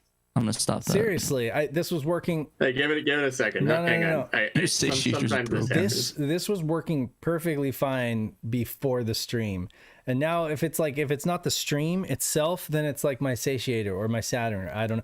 Oh, you know what? Hold Jeez. on. I'm gonna turn off the Saturn and I'm gonna plug in a hardwired controller and see if that fixes it, because sometimes, I'm not even kidding you, sometimes it just does not like these wireless controllers. At least in my experience. Hold on. So Yeah. weird. Also, Cameron said that game reminded him of Devil's Crush, which I guess is fair enough. I actually kind of really like Devil's Crush. What about you, Nick? Devil's Crush? Okay, so I am not familiar with Devil's Crush. It's the pinball game for the PC Engine or the TurboGrafx 16. Oh yeah, I haven't played that. It's really good. I played a lot of Mario Pinball Land when I was back when I had a bunch of Game Boy games. It's not good, but I for some reason enjoyed it. But for the podcast, I'm playing Pro Pinball on the Saturn. And, You didn't like Pokemon Pinball though? I do like Pokemon Pinball. Pokemon Pinball is gotcha. good. Yeah. That's my favorite. I think I said in the last one that's my favorite pinball game. Right. Yes, we're both Nintendo spies here. Secret Yeah. Nintendo fanboys. I can't help it. I'm gonna be honest. I love Pokemon. I don't think I showed it to you, but apparently the last auction for CIB Pokemon Red kicked off for $1,500 and sold for Jeez, $1,500. Lou, really? No kidding. Yep. That's So- bananas. The thing is that I don't know if it's COVID, if it's stimmy checks, or it was a legit Probably a auction. Because, combination of all of the above, I'm sure. yeah, but it went up It's though gonna because vary. it's like in the $300 to $400 range. But yeah, if you want Pokemon, I'd wait, to be honest. But Pokemon's going through a big boom right now though. Like my sister works at a store that has a sign that looks like you shoot at the sign, and they sell out of Pokemon cards very regularly, and they actually have a bunch of people wait in the morning for different Pokemon cards, Yu-Gi-Oh cards, baseball cards, and she even told me a lot of them got into fights there, like they had to call the police. No flipping way. Yeah, a bunch of jeez. well, ironically flipping enough, a bunch of flippers fighting each other. Yeah. PSA. Oh man. Quick PSA to folks. No matter what you do, don't ever give away your hardwired Saturn controllers, okay? As good as there's really no substitute. Yes, the wireless ones are great, but I mean, like a good old trusty wired Saturn controller. Oh you yeah. know- You gotta have a good old wire boy. You gotta have the wired controllers, guys. You gotta can't get rid of have them. them. Yeah. Road King. I know this table does take a bit to load, so that I think we're okay still. Yeah, we're good. Okay, Yeah. so it starts out like a top-down view, just like the last game we were playing. But you are able to switch the view like that, see? So you can either go top-down or you can go like that. Nice. And that's one of the things I Yeah. really like about this game. This is Hyper 3D Pinball. Is that, okay, and this also has a pull-down mechanic like that. And you use the top bumpers to, let's see, Oh, for the for the flippers. flippers. Whereas Interesting. I do like Yeah. how your controller is very, very clicky compared to the other Yeah. ones. Like you can actually hear you hitting clickies. That's because I'm using those left and right bumpers. So in digital pinball or Necronomicon, like by default, it's actually the C button and the left button on the D-pad. Yeah, most video pinball games tend to have that as the control scheme. It's, left on the D-pad and whatever the furthest right face button is. The good thing, that's fairly so standard. and then digital pinball uses the right and left bumpers or triggers to shake or tilt the machine, whereas this actually Pro Pinball does the same. So this uses the D-pad to shake the machine. And uses the left and right trigger too. So whether you like that or not, let's see what this looks like. Yeah, actually, I had a question. What's your guys' preferable key thumb pad your bumper controls? Because I usually like to have them set to when you hit any button, it shoots both of them off at the same time. But I don't know if like holding the pinball, people do that. I've gotten so used to. Hang on, sorry. Yeah, I've gotten so used to the left on the D-pad and furthest right face button that's basically become my preference now. I pretty much expect that to be the bumpers at this point. But I'm not like horribly opposed to other control schemes for pinball games. Ooh, if I have the option to FMV. change it though, and it's not C, I like it. This is like the bowling alley. Yes, nice. Yes, I like it. You get a little FMV there. That's terrific. Okay, that might be one of the best features I've seen in one of these pinball games. Yeah, it's like pretty great. actually the pinballs that for the new ones, like the Iron Maiden ones and the newer ones that have like those videos. Those did you guys ever watch? Okay, you guys watched Sesame Street when you were like tiny people, right? Okay, so you know that when they counted to 12 and they had the pinball machine and you like saw the ball go through all this crazy stuff. That's what those FMV cutscenes remind me of. Really, it gives me the like the bowling alley vibes. Like the memes where it's like you pull a strike and it's like a weird animation. The screen like shows you stuff like some weird 3D, like worse than Toy Story 1 quality CGI of a ball going through other crazy stuff. I think that's half the fun of bowling, though. It is. They always have like 80 different cutscenes at bowling alleys. Oh yeah, for sure. Exactly. That's half the fun, though. That'd be the dream job, making cutscenes for bowling alleys. Yes. Exactly. I wonder if we should. Is there bowling games on the There Saturn? are. Not Probably. a lot. There's 10 Pin Alley. There's there's one other one that I think was only released in PAL territories. We getting the graphics Yeah, again. we're doing Nice. graphics. Oh, look at that. Beep, beep. I thought that I locked Get up out for of a the way, second. cars. Same. Who do we have in the chat? Besides, it's just us. Yeah. No one else has joined the chat at the moment. Join We the had chat and James. talk with us and insult us Yeah. or compliment us. One of the two. Well, it's nice that we had Desert Retro join us for a little bit. We Yeah. did. Thank you, Desert Retro, for that. Thank you. For chiming in there. If you're still listening, greatly appreciate that. He sounded like what's his name? Wild Potato Industries. Oh, a little bit. Yeah. His voice sounds like Yeah. It's like not the same guy though. Who? Is it Dylan? Different friends. Dylan or I forget what's his name. Dylan Wild Cooper. potato names. I call them Wild Potato. I don't know. I've probably seen Wild Potato's real name at some I point think before, it's but Dylan. can't I think remember it's it. Dylan. I'm not sure. Who is Wild Potato? He does. They're a YouTuber, does a lot of retro stuff, extremely chill vibes, been really well researched. They did a really good one on was it Kenji Ito? Oh, yes. Is that his name? They did a stream really of good one. Enemy Zero, and I loved it. Yep. They streamed D as well. I enjoyed the D stream. Everyone likes the D. Everyone does. But yeah, Wild Potatoes, for those listening, if you're into Saturn stuff and content related to Saturn stuff, you will enjoy Wild Potatoes. Unless you don't, but you probably There's a lot will. of like, smaller YouTubers that are doing really good stuff, like Thor High Heels. Yeah. You've Oh, I never heard of that. Thor High Heels? Oh, okay. That's Thor High Heels? Thor Oh, High no, Heels, never. yeah. That's one that Like Thor, like the god of thunder, yeah. Thor High Heels. It's a it's a cool channel, and Sam turned me on to that one. There's this other dude called Pandemonium. I don't know. Oh, these sounds like I'm not a He's big little fan. He's kind of overrated. annoying. No, I'm just kidding. He's anything but overrated. That's for sure. Boring.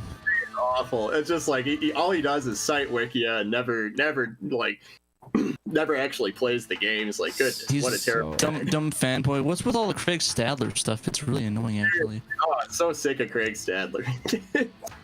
Fuck that guy. Can you actually say that with a straight face? How do I change the What? table? I don't know how to change. You're tired of Craig you know what? New Stadler? game. I can't get enough of Craig Stadler.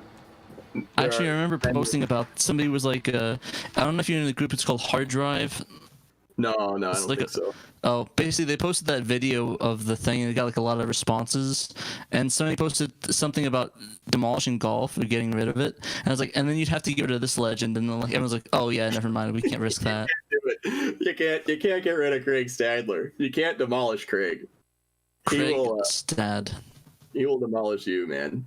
Yeah, I still think that's the funniest bit. I don't know if you did the Craig the Action Stadler thing. That was Craig, me, The yeah. action stab. The Action Stadler. that was all me. Whatever. How'd you Craig- get that effect on your voice? Some effect in Premiere, or maybe that was Final Cut. That might have been in my Final Cut days. Come to think of it. But Gotcha. yeah, it was probably a mixture of various audio effects into one clip. So Yeah, I wasn't sure if it was something you took from GameSack or something, or Nope. Everything in the Pebble Beach review that was a Craig meme is all me. I made everything. I've never I still think stolen. my favorite one is that picture one, the photography one. Oh yeah, the virtual Yeah, what was it? The Duke Nukem image? shot. No, not that Oh. one. It's the one where it's like the red label Saturn Oh game. right, yeah. Yeah. Great shot. Is that what you're talking What game about? is that? Virtua Photo Just- Studio. Ah, I don't think Yeah. we'll be able to stream that one. No, you would not be able to stream it. It gets to a certain point where it becomes very much not safe for work. Gotcha. It's a comical example of what FMV games were like back in the day. For those unfamiliar, it's Pokemon Snap, but you assume the role of a photographer, a model photographer. And since it is an M-rated game, I guess it's not really M-rated, red labeled as they called it. You probably know where this is going by now. Yeah. not So safe. just assume just an X-rated game and photography. That's all we need to say. Yep. It's kind of messed up. There are certain dialogue sequences in that game where you have to talk the model into going further, and which is like a little weird. Yeah, actually, that's kind of funny. Sad Memories just posted a comment, but says this message is held for review. Should I undo it? It's very. I was enjoying the other game more. I don't know. Should I show his comment or should I keep it hidden? What was the comment? It's really bad. What? Yeah, what is? I'll show it you gonna anyways. show it in? Okay. But this is a risk that we're taking with you, Saturn Memories. So you better thank us. I'm just joking. All right. So the comment is: I spend a certain amount of time pixelating asses and tits to play the game on my channel. I remember And- that. And it ended up getting demonetized when YouTube started caring about that sort of stuff. Yes. So yeah, that comment was worth Yeah. it though. Oh man, I've had to blur like bits of video before just at work, and I can't imagine doing that for a 40-minute long gameplay session of Virtua Photo Studio. That would be hell. It's like your wife walks in. What are you doing? It's like, I'm reviewing every Saturn game. Like I promise, I'm Mrs. I'm Pandemonium. obligated to play this. It's not. But this is an US game, and you're like, It was Yes. imported once or twice. Oh, I gotta get rid of by it. me. Gotta get used to these controls as opposed to the other one.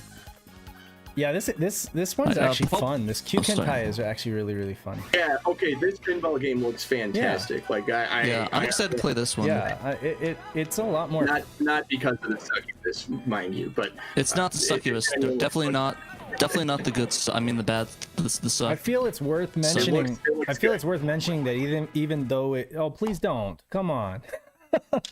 minigame. Again. No minigame. Oh, Saturn Memories in here. I guys, I didn't hide his comment. What Don't tell him. happened? What Don't tell happened? him. It just locked up on me again. I'm gonna have to like wipe that card. This might not It be was a just- satiator better safe video Yeah, game. maybe. At least in Not it's was it NSFS? something like that. I was just about to say that despite it being like the vertically scrolling type of pinball game, it still controls well enough that I don't feel like I'm completely out of control. Whereas that other one, I very much prefer seeing the entire table over like doing the up and down thing. But with this, it's Yeah, Trekkies Unite to try burning disc. no, it just came back. It just Weird. that's so weird. Oh, It hey. just took a little bit to load. Yeah, Nice. okay. It's a latency issue with the card or Well, something. And now, I'm gonna be honest. I don't think the load times on this one are very good. I'm sure that if you were to burn it on a disc, like Trekkie said, the load times might not be this bad. Yeah. But maybe they are. No. Maybe they are this horrible. I doubt. You have to go to the bathroom, go to the bathroom, come back, Yeah. and play it. I have no, it probably has something to do with the fact that I've been messing around with that rings menu. And I mean, I don't want to throw shade at that or have anybody think that I do. Yeah, I could not say. I honestly couldn't say if it's that or not, but I will say this. I'll test it on my Saturn. Let you know. Test it out. Here, It's we're me, back. not you, Satiator. Yeah. That's right. Yeah. Hey, who's in the chat? Oh, it's Saturn There you Memories. go. Saturn memories. And we're back. Yeah. So if you wait long enough, it doesn't lock up completely. It just takes forever to load back. So for whatever reason, when I'm done here, I'm probably just gonna like remove everything from the card, wipe it, format it, and then copy everything back over fresh. Use it, burn it, rip it, tear Because that's it. the We're all gonna have to play this one at some point for the podcast. I'll see if it works in my satiator well. I imagine I'll probably just wind up burning this on a disc. Yeah. I think it might just be a current OS of the satiator related issue. could be. Or maybe your thing. I It really could be. don't know, but- The thing is, it's like usually when it comes to EverDrives or anything like that, I typically prefer to just have everything that I want to go on there set and then just copy it over in one go and then just don't touch it, right? Because then you don't have any kind of fragmentation or anything going on like that, right?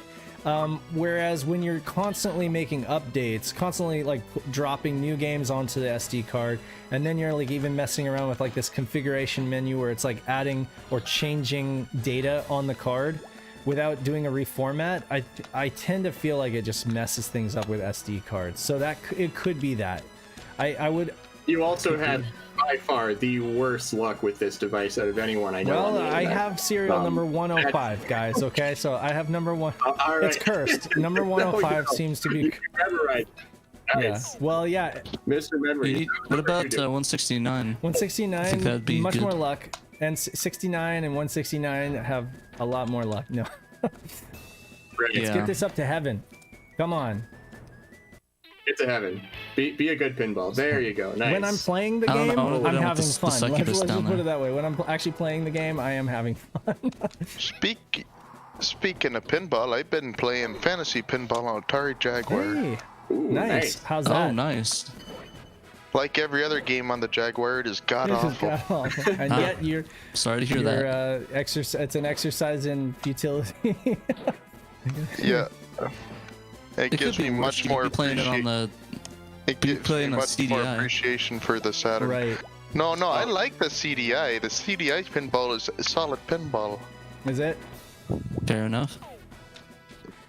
I think so. I mean, it's just Wow. called pinball. They don't add anything So are fantasy you to it. using a cart? Are you using a flash cart for your Jaguar, or are you? Oh, absolutely. I can't afford to Jag Right. collect. I was gonna say those are very, very pricey nowadays. What are the prices on some of those now? Time for load Yeah, times. no, Oh, we're never good. mind. They're How far behind are you, it's Pat? not- I have this stream set to ultra low latency, but it seems like you're still like 5 seconds behind or something. I'll refresh. Yeah, I don't know. I can't see myself. Okay, now I'm at the part where you just pick the card. I got you. Okay. All right, I gotta bounce, Yeah. guys. I'm gonna take off. Thanks for joining us. It is See you my later. time. I have stuff to do and places to go. Thank you all for having me on the SHIRO show. Yeah, thank Episode. you. No worries. When's your next Hell video? yeah. When's your next video? Plug it real quick. Yeah. Okay. Yeah. So I'm working on a video. as many may know, I work on videos. This is not a game that came out in the United States on the Sega Saturn, and some of you already know what this is. I'm working on a video about Parodius. I've been wanting to cover canceled games in the series where I review every US Saturn game by order of release date, and we're at the point in the timeline where the Parodius localization got canceled. So I'm looking at Parodius. This is the Parodius Deluxe Pack, which did come out in Europe. It has Parodius Da and Fantastic Parodius, or Gokujo Parodius as it's known in Japan. Right. That's the second and third Parodius game. I streamed it with. Hey, can I be honest, Nick? Yeah. Are you doing this so you can prolong the need to do Crypt Killer? Yes. No, just kidding. I am actually playing Crypt Killer as well. Like, I play games ahead of time and do some research ahead of time. And dude, Crypt Killer is one of the worst games I've ever played, but everyone absolutely must play it. Like, you have to play Crypt Killer. It's so awful, but goodness, it is so enjoyable. I love it. I was just listening to that Saturn podcast the other day where y'all are talking about Dark Seed and Crypt Killer. Oh yeah. I legitimately like Crypt Killer. It's like I said, it's fun because of like how horrible the cutscenes and the B movies. We're talking about Henry Explorers, right? Right. Henry. Yes. You know what? I kind of like it too. Not Corpse Killer. Yes. Killer. Yeah. Oh, Crypt Killer. Okay, so we're not talking about Corpse Killer. I kind of like it. I kind of like it too. Fun. I will admit. It's an awful game, but it's so much fun to play. But you know what really is an awful game is Death Crimson, which people are now. Oh, okay. But now people didn't they call it Pizza Vomit? Is that what Ben called it? I don't know. I just know Death Crimson is terrible, but now it's almost like cool to like it. Like, some people are like, "Oh yeah, it's so terrible that it's back. It turns all the way back to good." I'm like, no, it's still just really bad. I mean, that's the history of the title in Japan, though. Like, everybody's known that for, well, not everybody, but a lot of people have known that for years. It's like top tier Kusuge. Right. Yes, Kusuge. Trekkie's bringing in the big guns here, saying, then there's Virtual Hide Then Line. there's Virtual Hide Line. Great game.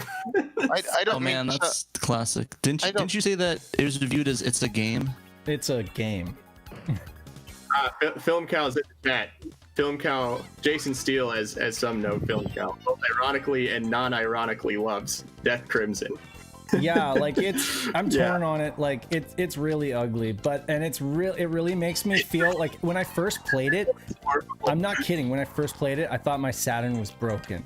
Like I really thought that my Saturn was like taking a shit on the screen, and then I was like, oh wait, I had to look up a YouTube video, and I was like, oh, this is actually how the game looks. I thought that like my VDP2 was dying or something like that. To answer your question more accurately, Patrick, I'm certainly not prolonging the Corpse Killer review, because while the game is, I mean, I think it's fun to play, first off, just because of how funny it is. But any FMV game makes for just perfect fuel for video editing, because there's going to be so many like really crazy, weird scenes that I can just throw in here and there to really spice up the video, and it's going to be.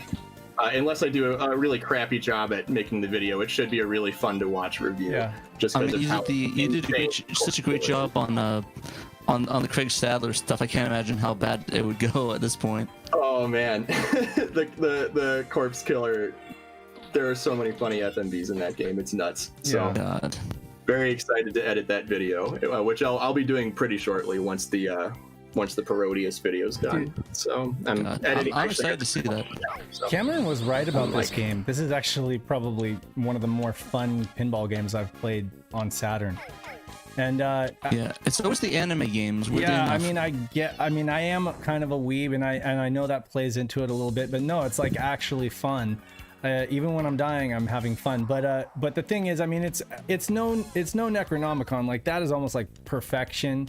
But then again, that's not this. You know, that's trying to be like a really accurate pinball game. Whereas this is like, this reminds me a lot of like Sonic Spinball. You know, and it's really fun. Exactly. Don't compare it to Sonic Spinball. Don't compare it to Sonic. Dude, I like Sonic Spinball though. I do. I guess I'm broken. The only good Sonic pinball game is on the Dreamcast and Sonic Adventure.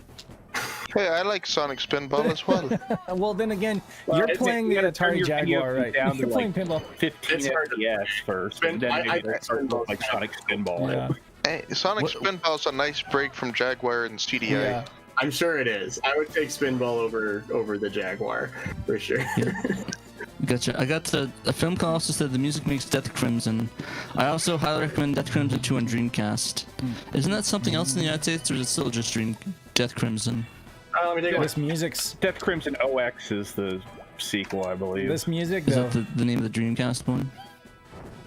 Yeah, I mean, it's on Dreamcast and PS2. I forget, maybe they did call it Death Crimson 2 on Dreamcast, but it's definitely OX Yeah. on PS2. Right. Yeah, I don't know. It's weird. Like it's called Death Crimson OX on Dreamcast as well. Ox. Okay, there we go. So, yep. It's, Oh, yeah, I thought you had to put name as Day. I'd say Just it's more, D-A-Y. I'd say it's more competent than the original. Day, man. Oh, It's not hard to accomplish. Film Cow says Ox is Death Crimson 3. All right, Ox. that's the plot twist of the evening. Yeah. Fair enough. Also, Phone Call, if you want to go in the voice chat and the live stream, feel free to head in. We've got 10 more see, minutes on the stream, and then I've got a bolt. It's not. I have to bounce now, unfortunately, so I gotta jump we on. kept you extra long. We'll see you later. Thank you. You did. All right, but I gotta go. So everybody Thanks, be looking guys. for Pandemonium's next video on Parodius. That's actually going to be awesome that he's incorporating canceled games like that. So you still have kind of like the what would have been, what could have been.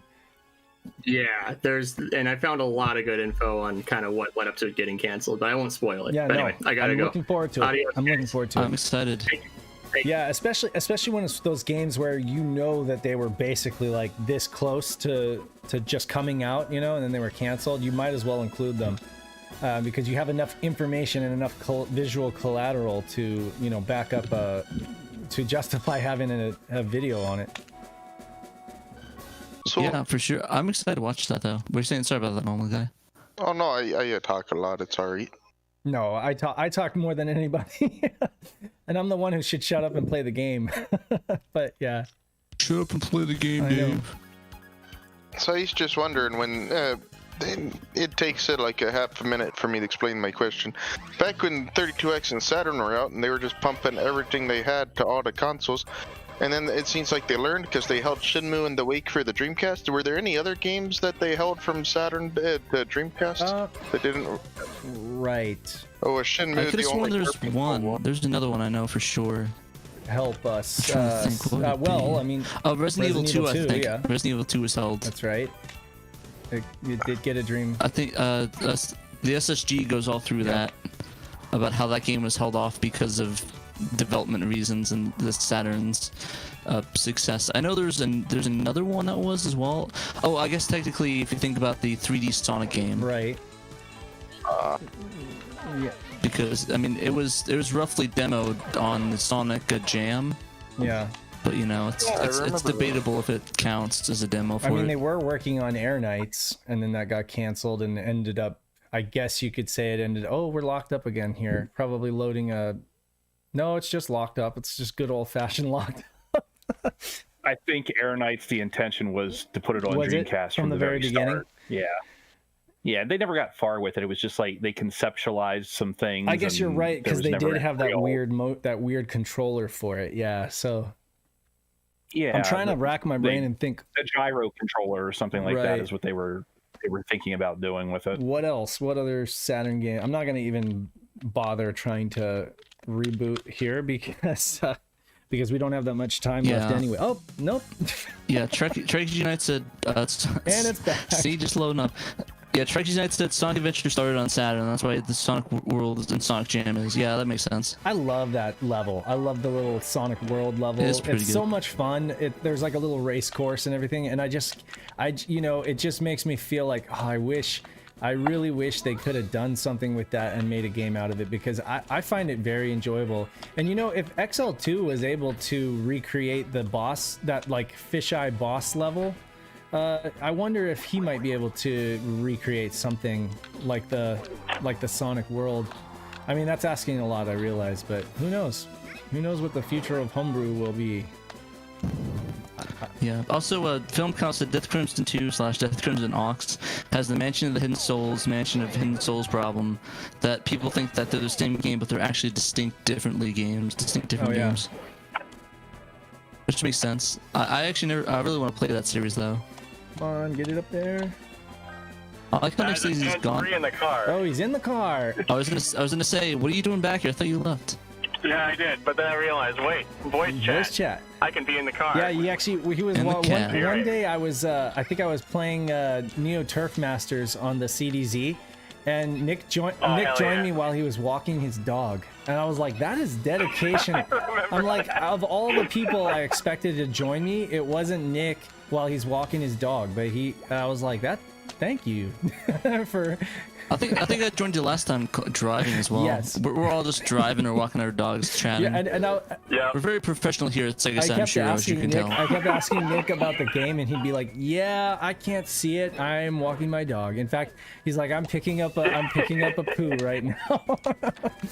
That's a real shame because Neo Turf Masters is quite good. Like that is a very good golf game. It's my favorite. So, I told Pat that it is my favorite. Mario Golf is great. Hot Shots is great, but I do prefer Neo Turf Masters. You're a big fan of Neo Turd Masters, you mean? You know, I used to think that I was a Mario Golf guy, and I even went on the record saying that Pebble Beach Golf Links is not as good as Mario Golf. Yeah. But I think at this point in my life, I think I've now clocked more hours on Pebble Beach than I ever have on any Mario Golf game grand total. You must be pretty good. So, wow. Maybe my opinions and tastes have changed over the years. Maybe Craig won me over. I don't know. Hey. But it's a genuinely good golf game aside from the really funny Craig stuff. So the wind, dude on the left here, this little sprite with the bag of wind, he blows your ball around, and it actually. Oh God. He blows. Oh, that's terrible. I think my hands-free situation isn't working as well. I can't hear you anymore. Oh. I was just gonna say I put a lot of time into Hot Shots Golf Out of Bounds on the PlayStation 3 back in the day. Yeah, Hot Shots is pretty fun too.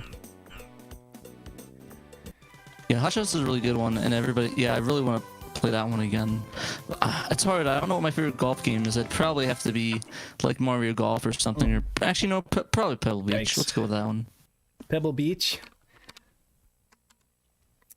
Valora Valley is a really good follow-up to that. I gotta say Out of Bounds because the PlayStation characters for DLC you could golf as Kratos. Oh right, yeah. I That's forgot true. about that.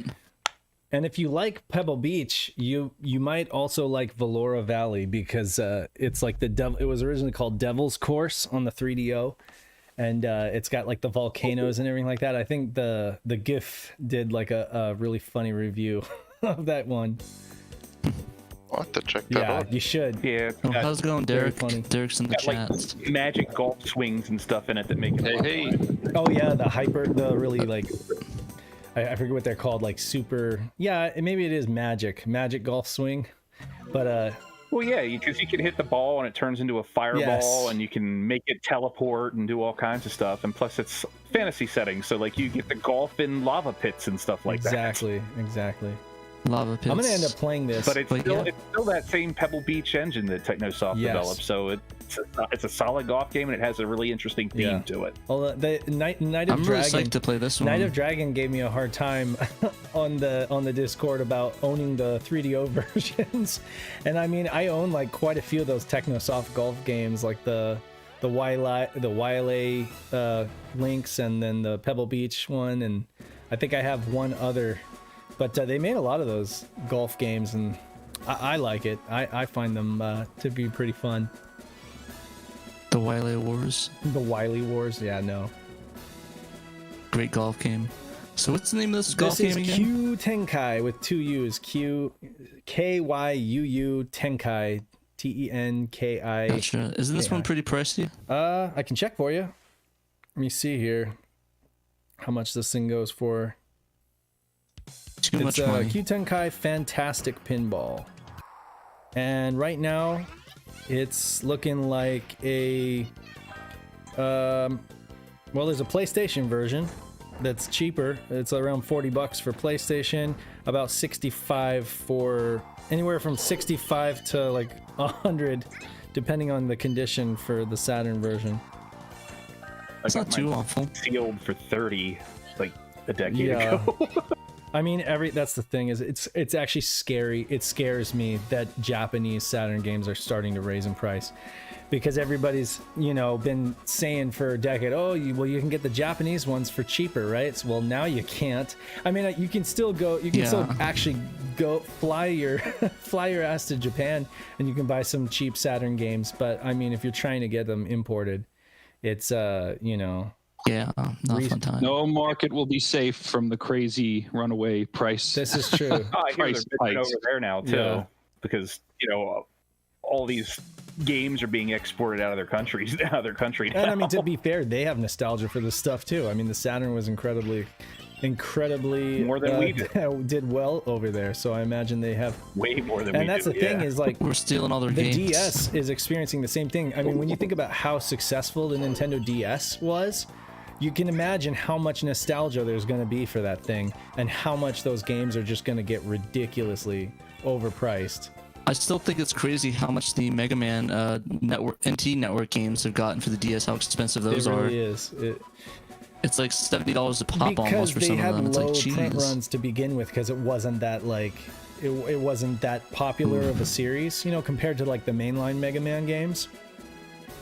But yeah, even the mainline Mega Man games are incredibly overpriced for the DS. It's crazy. Anyway, that's crazy. Yeah, Filmcom posted. I was listening to old episodes of the podcast, hearing recommendations of Japanese games that were $10 to $20 at the time. They're now like 70, 80. Yeah, sorry about that. That's no longer relevant. I think we probably had something to do with that. We may have had a little bit. And Saturn memories, right? Because everybody who is interested in a game goes like this on the YouTube. They're like, oh yeah, Saturn memories. Looks it up on YouTube. This game looks awesome. I'm gonna buy it. We're in a bracket with him where they listen on the podcast and they watch it on YouTube on his channel. That's right. Yep. You guys had me. Oh, sorry. I was just going to ask. I'm partially to blame. Yeah, sure. Sure you are. Yeah, I'm blaming you specifically in Saturn memories. It's not Metal Jesus Rocks or anything, who has like 2,000 times more viewers than I do. It's fair, but I mean, you. no joke. Your stuff does end up being the reference. It does end up being like the reference material when folks are like looking. Yeah, because even if no matter if they watch Metal Jesus, they're gonna Google the name of the game and probably more likely watch a video that you put up. Death Crimson, ooh, HD. I'm clicking that, and then it looks like garbage in HD. But no, yeah, I even think you had like the highest res version of that Saturn Shenmue demo going on. So, well, I just pulled it right off the disk image and stuck it on there because everybody else's footage was. Someone did like an AI time. noise, like an artificial intelligence noise cleanup of that video, but I couldn't get it to load in my browser. So I don't know how they encoded it to the internet, but very carefully. Yeah, I think Derek, I can hear you. I think you can talk now if you want to talk. I was just making sure because sometimes between all the devices I'm using at work all day, I never know what got changed over the course of the day. Yeah. No, I was going to ask. I'm sure the answer is yes, but curious. I got a couple minutes before I got to bounce, but I'm sure we've all had the horror stories or the regret, right? That game we owned years ago. Maybe we even bought it for Saturn new, and then we sold it thinking we were getting a great deal. And then years later, we look back. I mean, a couple of mine. Let's see, Magic Knight Ray Earth. Bought that new retail. I remember selling it for $250 on eBay. I don't even remember how many years ago, and thinking, I really got one over on this guy. Meanwhile, I have a story like that, and it was only a couple of years ago. Yeah. I sold my copy. I sold my copy of Panzer Dragoon Saga to help fund the acquisition of several other long box games. And I got like 500 for it, and now if I had waited till now, I could have gotten, over 1,000 for it. But then arguably, all the games that I wanted to acquire would be more expensive too, So it was like by selling that, I was able to pick up like 15 other games like that I really wanted. So I don't know. I just decided I was like, I don't need a physical copy of this because it's just outrageous. But do I kick myself a little bit? Yeah, probably a little bit. But I mean. Yeah, I kind of feel the opposite way about Magic Knight because I did a bunch of trades for it to get the $800 price down to like $100. Yeah. And you traded some and I kind of regret crazy paying stuff. that much. You traded some good stuff too, and then you also chipped in money, right? A little bit, yeah. So basically, I traded a complete in box copy of Kirby's Dream Land 3, Link to the Past complete in box, Hagane Japanese version, not the US version. That would have paid for itself and much more than that. Yeah. Sega CD that I fixed the laser for. But most of the stuff I was gonna play anyways, or I play on Mister, so I wasn't missing too much. Yeah. I don't trade like GameCube or GameCube, Dreamcast, PS1 stuff. It's always just stuff of that nature. And I do regret spending that much and trading that much, but to be honest, it's kind of like maybe I might not. It might become the next $1,500 game. It's like, oh, thank God I got it when I did. I just figured if we're talking about how much we paid for stuff, I could hop it and make you guys all angry. Sure. So I thought it was bad when I paid $190 for Panzer Dragoon Saga. I thought it was bad when I paid $60 for Burning Rangers. I thought it was bad when I paid, what was it? I think it was like $80 for Street Fighter Alpha 3. Yeah. I paid $20 for Mega Man 8, complete in box. At the time, Mega Man X4 was a more expensive one, and I paid $35 for it. US Street I was just Fighter going to mention Collection Rockman 8. $30. Yeah. Yeah, skyrocketing Rockman 8, right? Isn't it? I don't know. I haven't checked recently. Isn't it like a couple hundred now, or no? Yeah, the US version's bad too. That was $20 for the US version. Yeah, I paid. I've got a good story. My Panzer Saga was an original copy that I got back in the day, so I think I only paid like $20 for it, and that was kind of like a brag. That was a humble brag for a while. I was like, oh yeah, I'm one of those guys who paid. And then I think I paid like $50 for a lot. Yeah.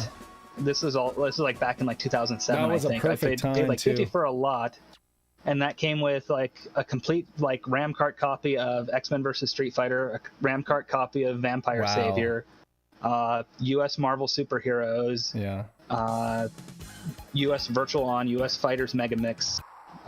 Basically, I got like all the core like fighting games all in like a $50 lot on eBay. You scored.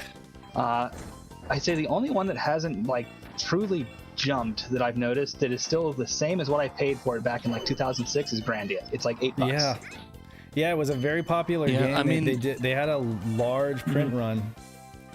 And it was like everybody in Japan. It was kind of like Dragon Quest, where it was almost like everybody in Japan needed a copy of that game. Yeah, it's like they did that, and they did like multiple print runs of it. There's like the normal, like I think That's like right. the Sega Saturn SHIRO release. There's the memorial package. Yep. Yeah. There's definitely a lot of that stuff, and I guess for the most part, I'm glad I got in early with the Dreamcast because I had the same issue with you. It's like I paid like $45 for JoJo. I paid like I think it was at $60 for MVC2. I paid $45 for Power Stone 2. And it's like all these games are in the hundreds now. I paid $8 for Marvel vs. Capcom 2. Wow. Oh, that's like 100.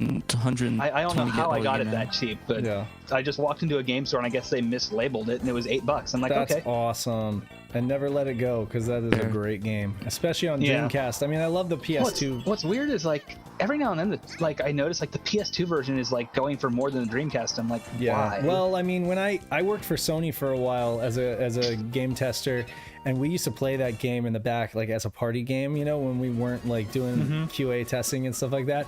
And that game was so popular. A couple folks had a disc copy they would bring in. And the PlayStation version is a solid port. So I mean, I can see why PlayStation 2 games are getting out of control too. You know, it was a very successful system. Yeah. So lots of folks have nostalgia, but and GameCube's getting stupid too. I'm not even gonna go there. Yeah. Speaking of that, I actually paid $350 for Cubivore. Really? It's now like $500. Oh, yeah. So you know, $200 profit right there. But you're not buying these things to try to sell them. You know, that's not a way to collect. You know, you just get them, and you know, sure, it's like $300, but you know, that money, you forget about it soon enough, and then you have that copy of the game. So Yeah, it's even funnier because I was talking to somebody about this vinyl record for this. It's called Sounds of the Wii. It's like a bootleg.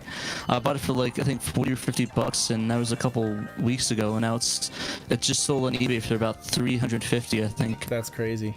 And then there's the one on GameCube that's based like its price goes up and down depending on how popular GameCube homebrew is, and that's Phantasy Star Online. Oh yeah. Fair enough. Which is another solid. Yeah, that one's port. pretty pricey. Phantasy Star Online with the broadband adapter on the GameCube. That's awesome. Which it's funny now because now the modem adapter is going up because people are like, oh, I can use this with DreamPie and it's cheaper than the broadband adapter. Exactly. Yep.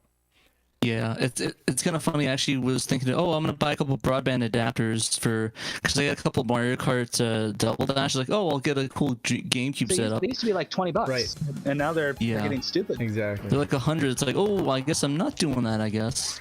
It's like I thought it was bad when I paid like I think it was like $80 for my GameCube component cables. Oof. It's like that's like horrible. Now they're like what 300 last I checked. Yeah, the thing is that they have the cable. adapters with the GC Digital. I just get that.